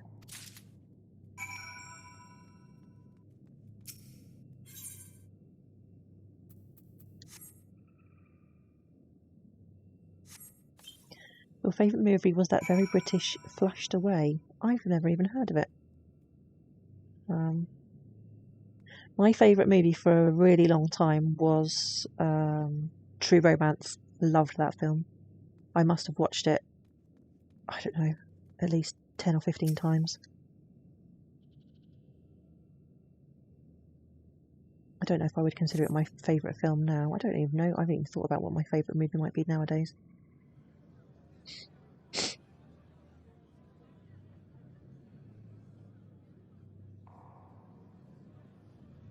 I don't really watch that many movies anymore.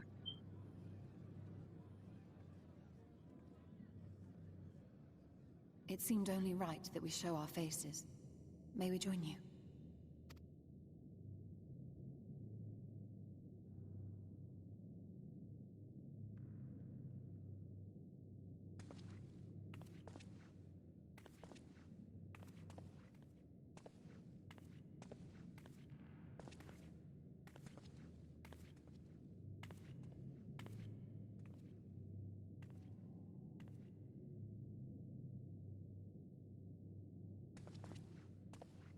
Let us begin.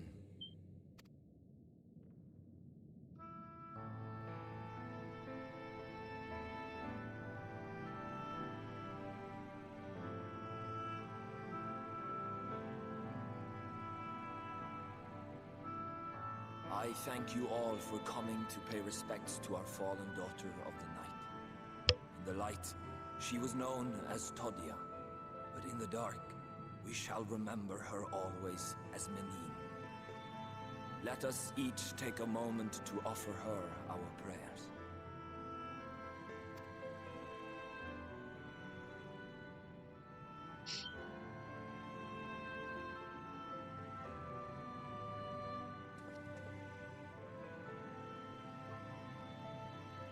We entrust her now to the night's sweet embrace. In darkness will she be free from pain and suffering, now and forevermore. May her soul find peace in the sunless sea of heaven, and in the love we bear for her in our hearts.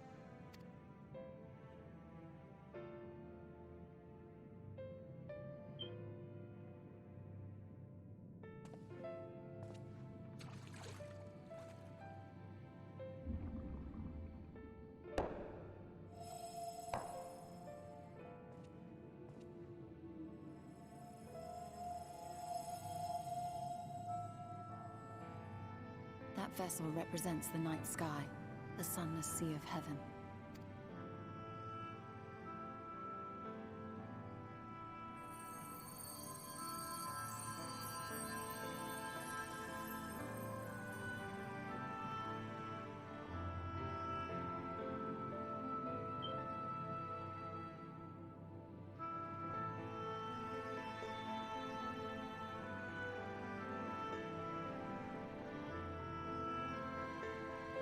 Call upon you now, O bringer of shadow, to lead this gentle soul unto the sea. We call upon you, O warrior of darkness, to deliver her unto paradise everlasting.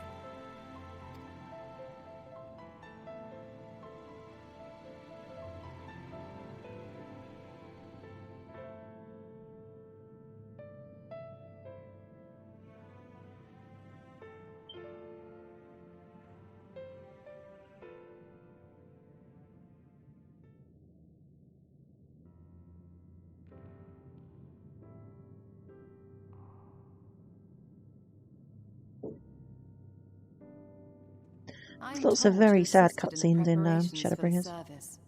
On behalf of the Blessed, you have my sincerest thanks.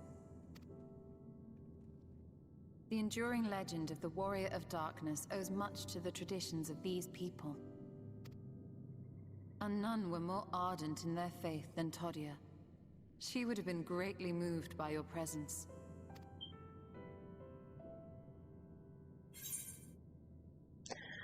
I should have liked to have met her.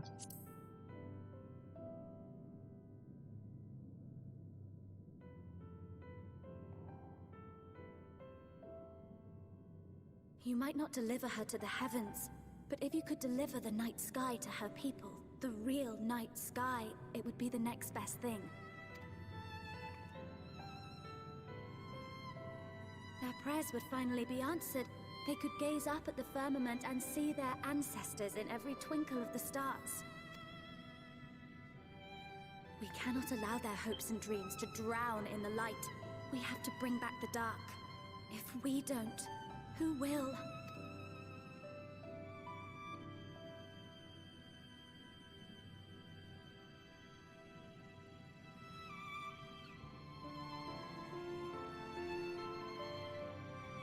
Forgive me, thinking of all those we have lost.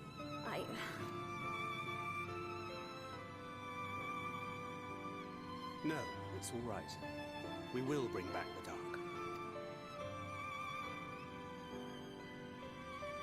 Mayhaps sooner than later, in fact.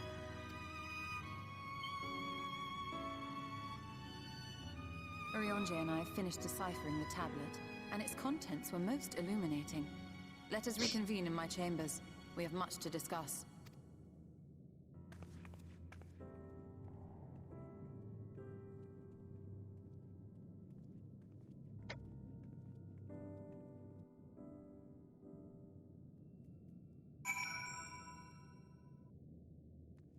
Right, let's see, what's next? We also need to finish off that quest that we did.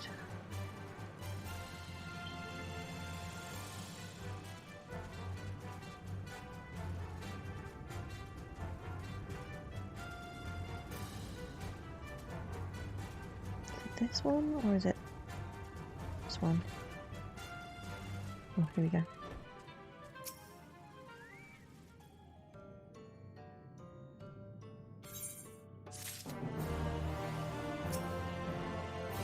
Where are we up to? Stirring up trouble. Let's have a look and see. Let me just check on the...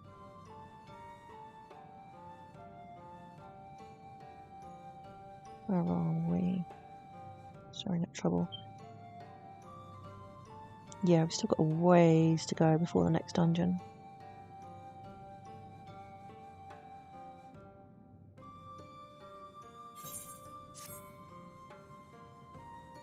Perhaps we'll get to that tomorrow. Oh, actually, no, it's Saturday tomorrow. I might not be playing this tomorrow morning. Let me begin by first explaining the origins of this tablet. I initially believed it might detail the history of the Church of the First Light. Much to my surprise, it dates back to the end of the Roncon Empire. and was likely written under the direction of the reigning ruler. It was a time of strife and unceasing war with neighbouring nations. With each passing day, they yielded more and more territory to their enemies. In their desperation, petitions for aid were sent out to their allies. This was one such petition. And you think that this petition will somehow help us to get into Ixmaja? I can't remember how they pronounced it. Indeed we do.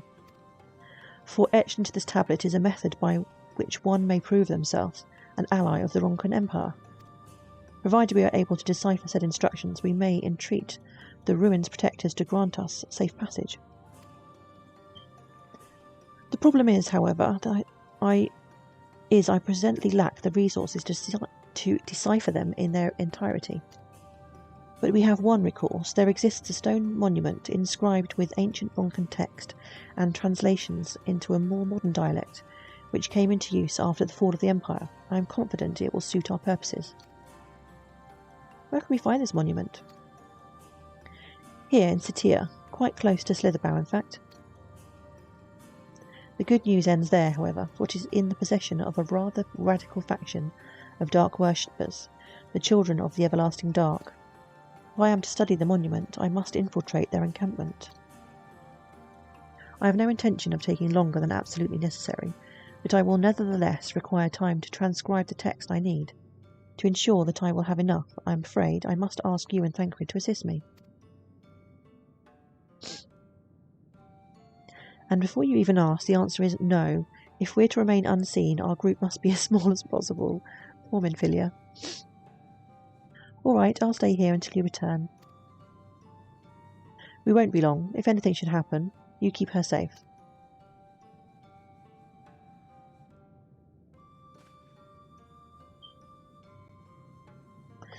Then let us convene outside to the west of Slitherbow, where the path diverges.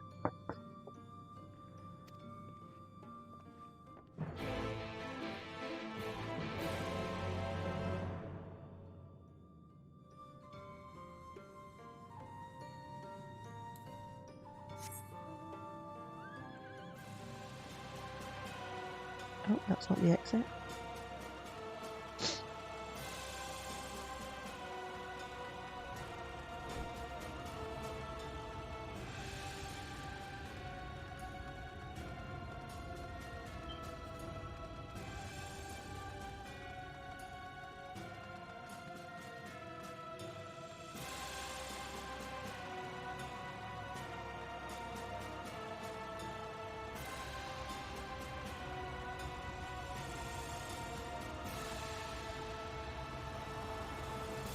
Here we go. The encampment we seek is to the north, but it would be foolish to simply rush in. A guard has been posted at Cleric to keep watch over the children. Perhaps he has aught to share of their recent activity. But we must tread carefully. There is a chance we may encounter them along the way. Stay close and stay alert.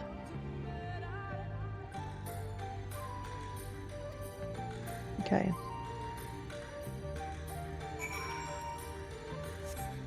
I don't know how far away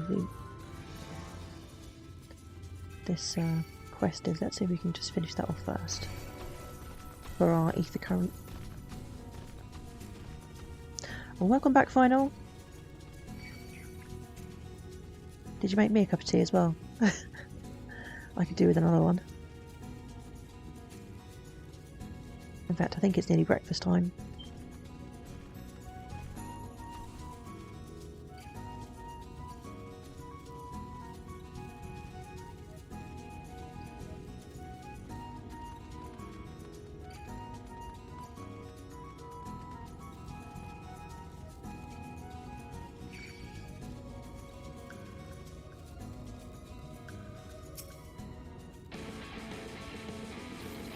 Oh, get out of here. Seriously?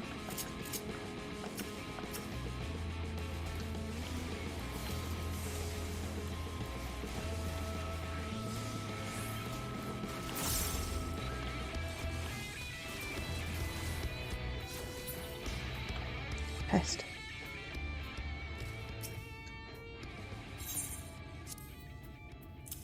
Okay, so that should be 1 ether current.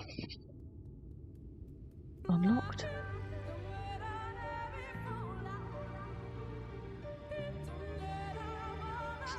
You wish you could, it would be cold by the time it reached my lips.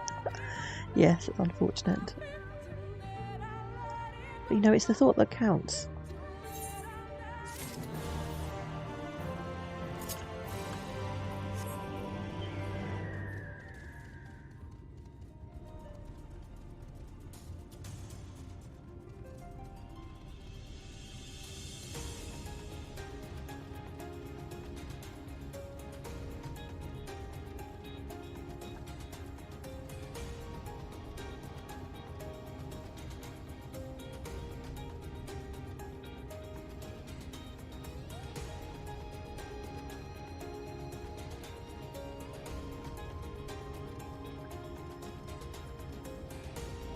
Right, how far away is this next mission?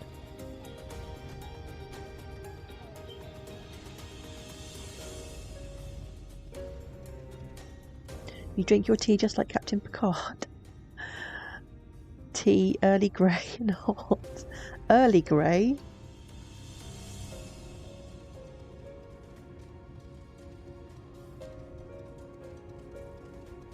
I don't mind Earl Grey tea. It has a very perfumed flavour. It's not something I would drink all of the time. But I remember my nan many years ago. I mean, she died a long time ago. But I remember when I was a child going to hers. She always used to have Earl Grey tea. And I just remember that smell. It reminds me of my nan.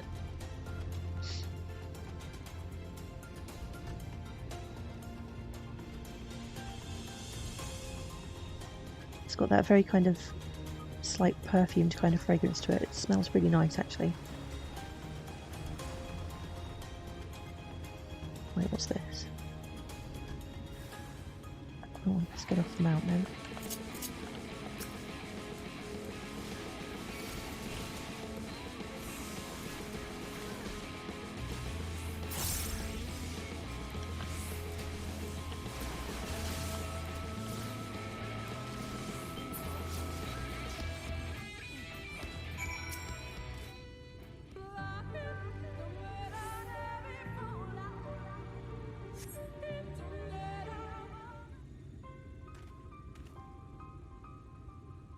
By the blessed dark. Thank goodness you are unharmed.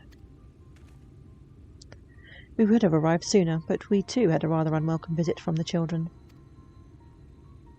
You are an acquaintance of Master Matoya, then? My apologies.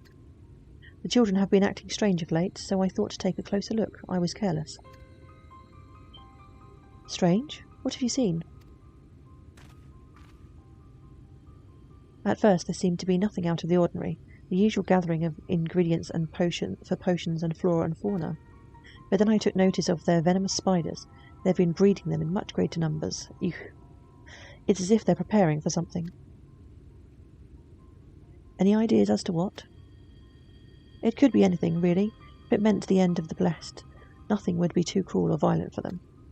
But perhaps we can use their present preoccupation with spiders to our advantage. If we were to introduce a threat to the nests where they keep them, the children would be compelled to save them. Bees, for example, are a natural predator of spiders. I never knew that. Set them loose on the nests, and we would have our opportunity to sneak into their encampment. What a mischievous plan. I like it. With a bit of smoke, we should be able to subdue a few colonies long enough to secure their hives. Have you anything we might be able to use? We should have smoke bombs at the outpost just over there. Then it's settled.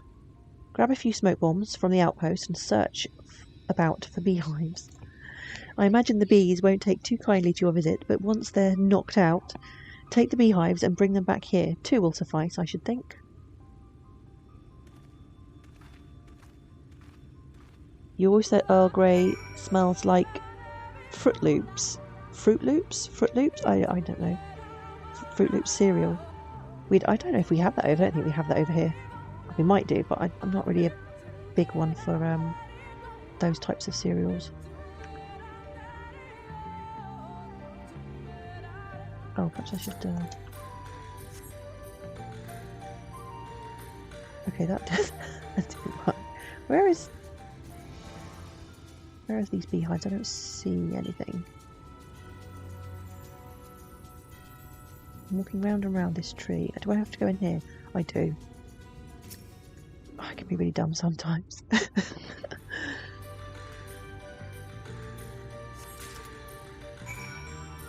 Okay.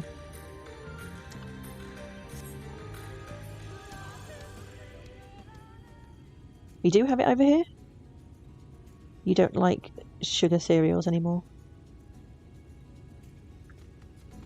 Well, I think my son probably likes those kind of things, but I don't tend to buy them very often.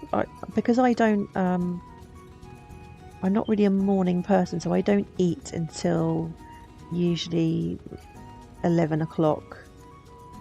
So I tend to have sometimes I have like breakfast type food, sometimes I just have lunch. What's that? Smoke bomb. Oh, here we go. So I tend to have, I don't just eat cereal, I tend to eat like a proper meal. So I might have like cooked breakfast or just make lunch. So very rarely eat cereal.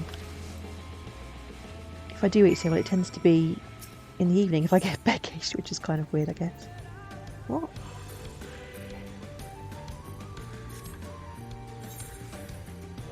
What am I supposed to use now?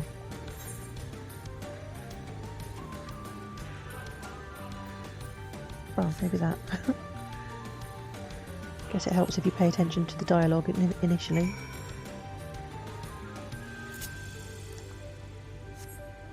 You saw Fruit Loops from Tesco? Oh, okay then. It must be a fairly recent. I don't know how long has it been since you were in the UK? I know we have like things like Pop-Tarts and stuff. We've had those for years. I know they're American, aren't they? I mean, we had those when I was a kid. 2014. Okay, so it's been a while then. I don't ever shop in Tesco's, like my regular shopping. I get it all delivered. I get it online because I don't drive, so I get everything delivered. So I don't really very often actually go and look around the shop.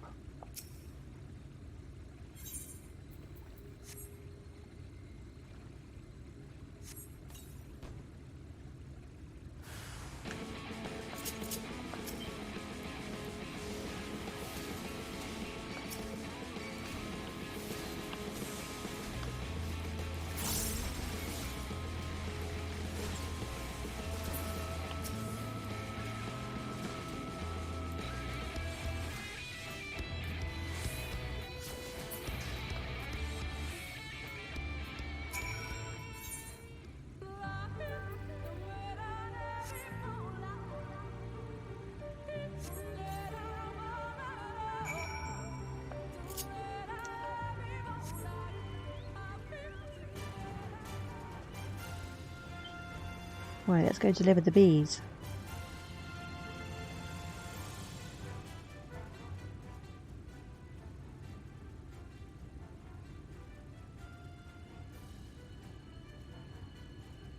Yeah, I'm exactly the same. I very rarely go out.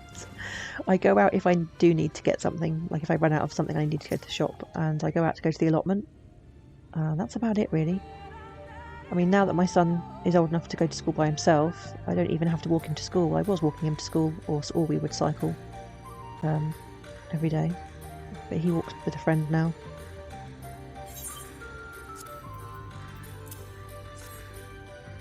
So sometimes I have to just force myself out of the house just to go out for a walk. But luckily we have the allotment because we don't have a garden because we live in an apartment. It's nice to have the allotment. We've got like a big grassy area with like a table and chairs so we can sit outside and have picnics outside, and we've got a fire pit so we can have a barbecue when the weather's nice. And then we grow all our own vegetables, so it's really fun. It also gets my son out of the house.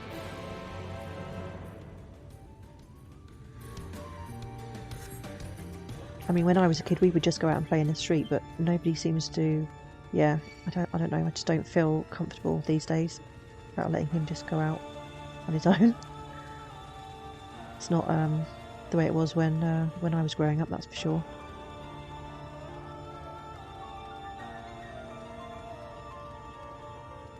Everything in Texas is dead 90% of the time. Do you not have like stables and people who have like horses and stuff around? Because there's like plenty of people over here who want to get rid of their horse shit. That always does wonders. And where am I going? Do I have to? Am I going to come off the horse hill? Is it shallow?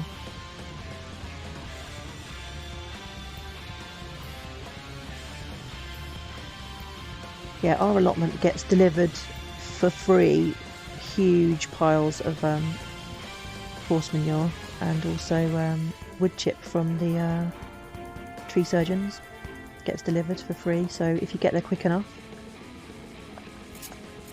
But it goes really quickly, it doesn't last very long. As soon as it's there, you have to get a wheelbarrow and grab it quick before everyone else gets it. And I only go maybe once or twice a week, so I usually miss out because I'm not quick enough. It's just so hot there, the heat kills everything. There's plenty of farmers, but mostly crops that don't require rain, like wheat and cotton. Oh, he's come back again. What did you run off for? Seriously? Now I've got to fight you all over again from the beginning?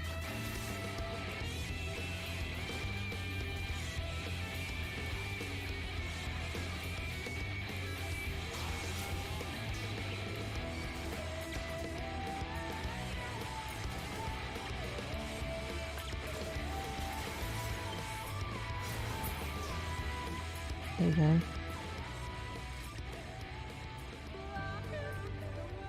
Yeah, but for for someone that's just doing their own kind of small gardening, I mean, obviously this would be really difficult to implement on like wide-scale farming. But I use the what's called the no dig method. I think for hot places you can just use a load of wood chip. You put wood chip over the surface, and then you just move the wood chips aside and plant in the ground underneath the wood chips, and the wood chips keep all the moisture in and stop it from evaporating, and they also degrade over time and feed the soil. I think it's called the what do they call it? There was a guy, I can't remember, I watched this film, he was using this method. Back to Eden gardening, I believe they call it. In the UK, because it's a lot wetter anyway, we have a big slug problem. So the wood chip method is not so good in the UK, but you can use compost instead of wood chip to have the same effect.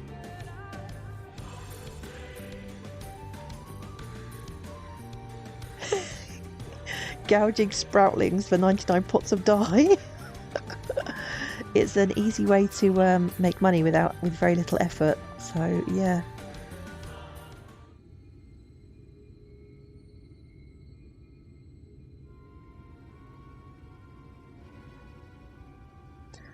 Up there is the airway. Do you see it? Sproutlings don't have that kind of money. It's just lazy people who don't read properly. Or people who want 99 pots of dye, I don't know. Some people would rather get the cheapest price, no matter how many they have to buy, and then just sell the extra. A bit far perhaps, but we should be able to toss the bag through. Though we should probably loosen the ropes keeping it closed, enough that it falls open when it lands inside. May I do the honours? Yeah, here you go, you have the bees, Tancred.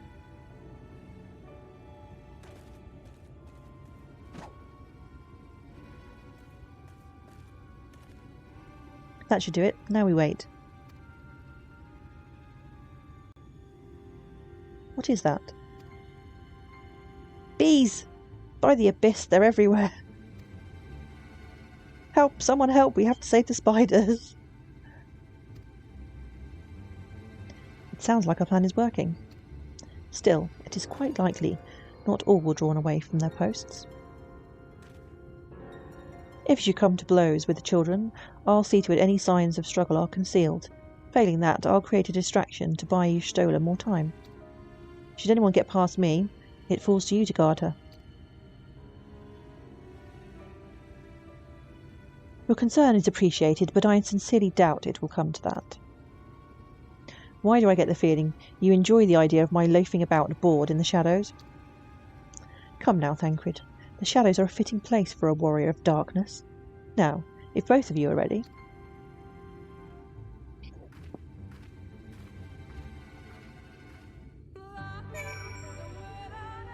Right, I think I'm actually going to end up there. Let's see if there is anyone to raid. Yeah, so I'm really hungry now. It's definitely time for breakfast. Oh, there is not anybody I follow at all streaming right now. So yeah, I think we're just going to end there then. And thank you everyone for stopping by. And what day is it? Friday. So I'll be back this evening at my usual time of 8 PM BST. If you need to check your local time, you can do that in the schedule. Tonight, I'm not sure. Could possibly be some Ark survival with Vizari, if he's around. If not, it'll be more Final Fantasy 3. So, yeah, take care everyone, and I'll see you all again soon. Bye bye now.